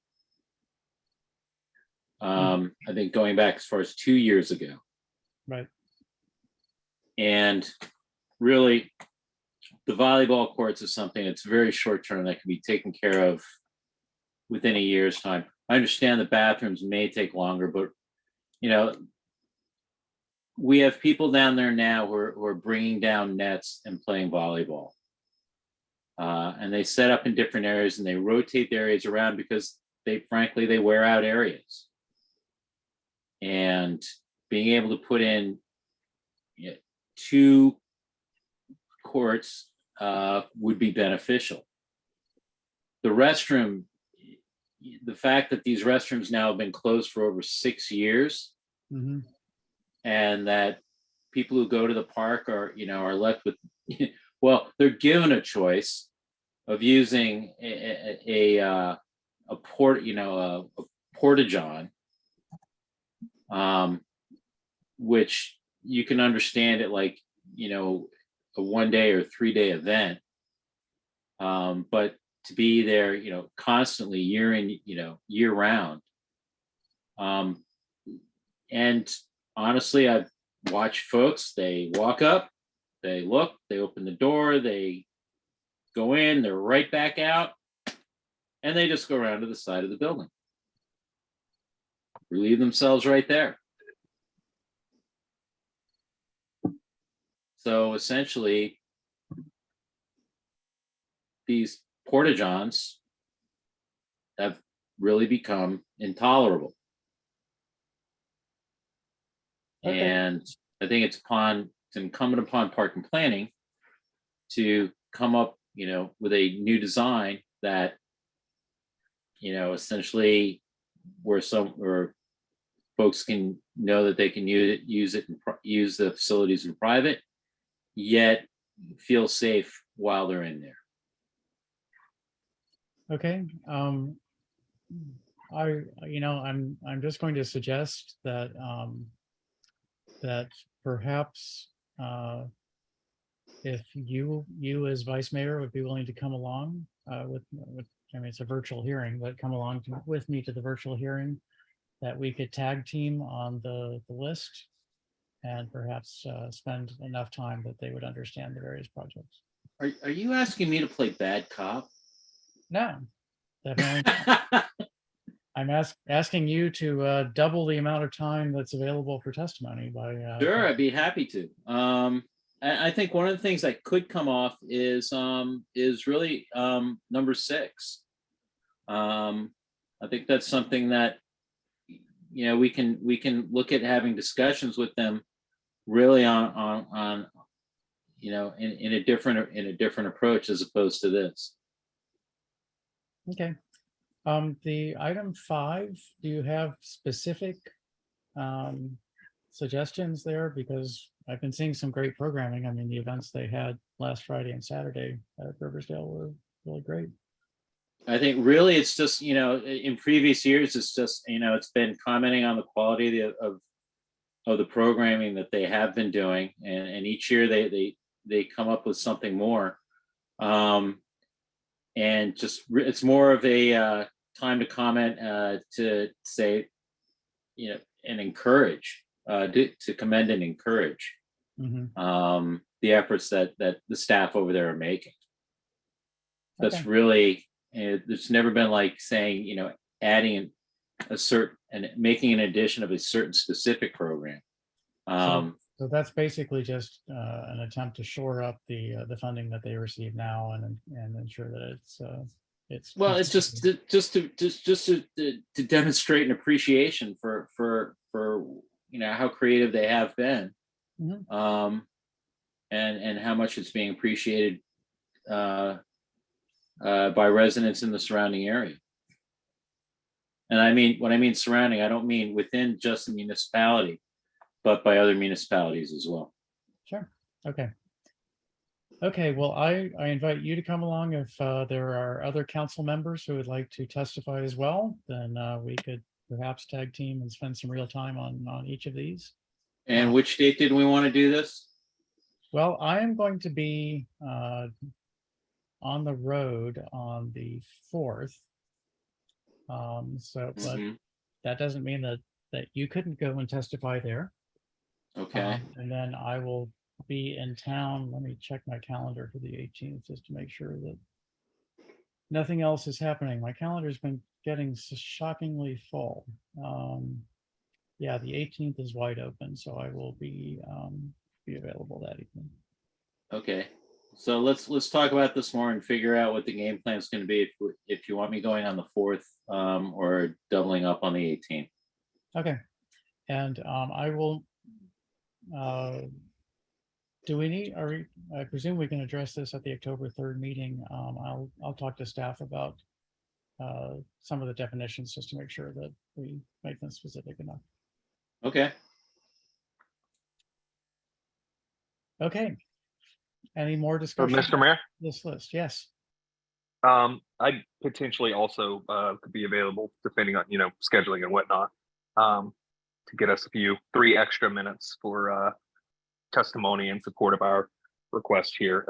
If staff could just send around the information, I'll check my calendar. Okay, very good. Okay, anything else? Any public comments on this? Okay, let's move on to the next item. Item 10, changes to the ethics ordinance. Good evening, Mayor Thompson and members of the council. This item is pretty straightforward.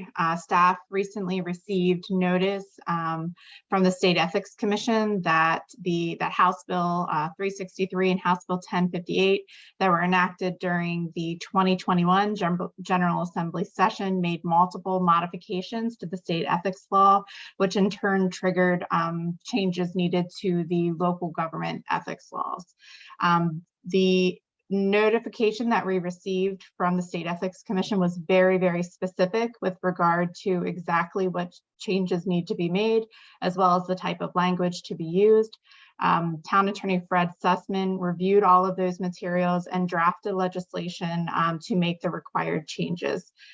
So these are I would say there are 9 here that are listed that need to be changes made actually to our ethics ordinance, but there are additional changes that will be made to the financial disclosure statements that elected officials, appointed officials, and members of the Ethics Commission fill out. So this is just a piece. This is the legislative change that we need made to the Ethics Commission or to the ethics ordinance. We don't really have much choice here, do we? No, we don't. And they were incredibly specific on the language to be used and where it needed to go. So it's pretty straightforward. Can you tell me what UMMS stands for? The University of Maryland Medical System. Oh, that's odd all by itself. Okay. Okay. You know, it'd be nice if we can just provide them a Word copy of our ordinance, and if they want to make specific changes, they send it back and track changes form to us, you know, but if they want to be that specific, let's go ahead and edit it. Well, they do it the opposite way. They send us the Word version of what they want us to have. and we have to do that part. Well, at least you can just cut and paste then. Yes. Okay, are there any council comments or questions on this?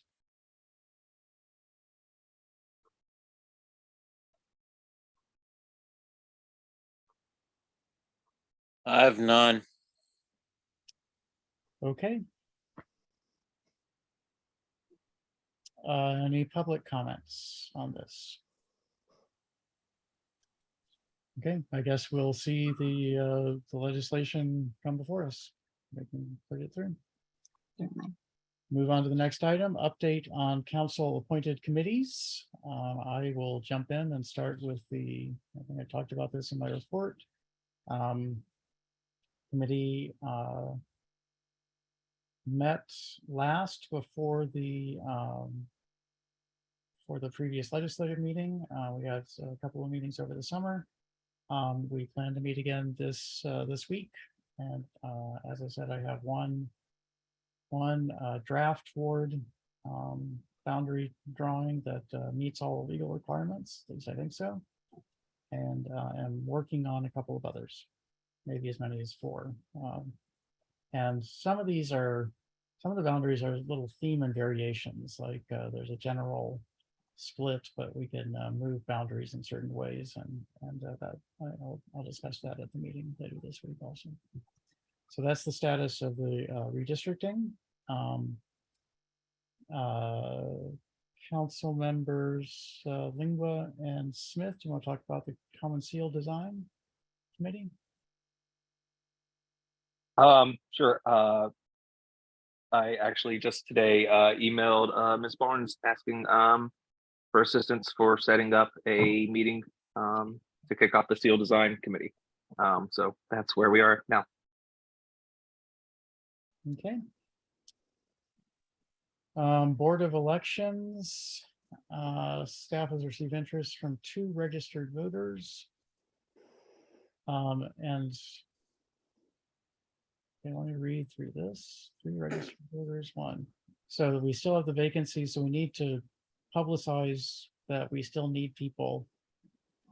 Mayor Thompson, we just actually tonight, I know it's very ironic timing, but we did get one more expression of interest that I'll be emailing to you later on this evening. So we may only have the vacancy of the 16-year-old registered voter that is a non-voting member of the Board of Elections, but I think we can move forward perhaps with potentially making appointments. Okay, I need to think about some of the, 16-year-olds who I know in town who might be interested. Great. Ms. Barnes, I think I might know 1 or 2, so. That's excellent. Okay, that would be great. And since this is an informal meeting, Mr. Mayor, or formal part of the meeting, Ms. Barnes, I appreciate that you want to get this email out later this evening, but it's almost 11 o'clock. I think that could wait till morning. I think I could handle that. I could wait. You can wait until the morning. Okay. Any additional updates or questions or comments on these? Okay, the only item under discussion items are minutes. As usual, please review the minutes. Otherwise, your words as recorded therein will be recorded until the end of time, locked into place, never to be changed again, except by action of a future council if they really matter. New business, are there any items of new business?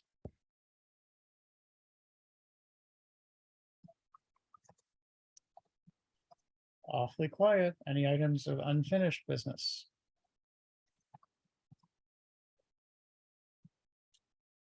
Okay, I think that we're done talking for the night. Thank you all. It was a good set of meetings, and I hope to talk to you all again soon. Take care. Be safe. Thank you, everyone. Good evening.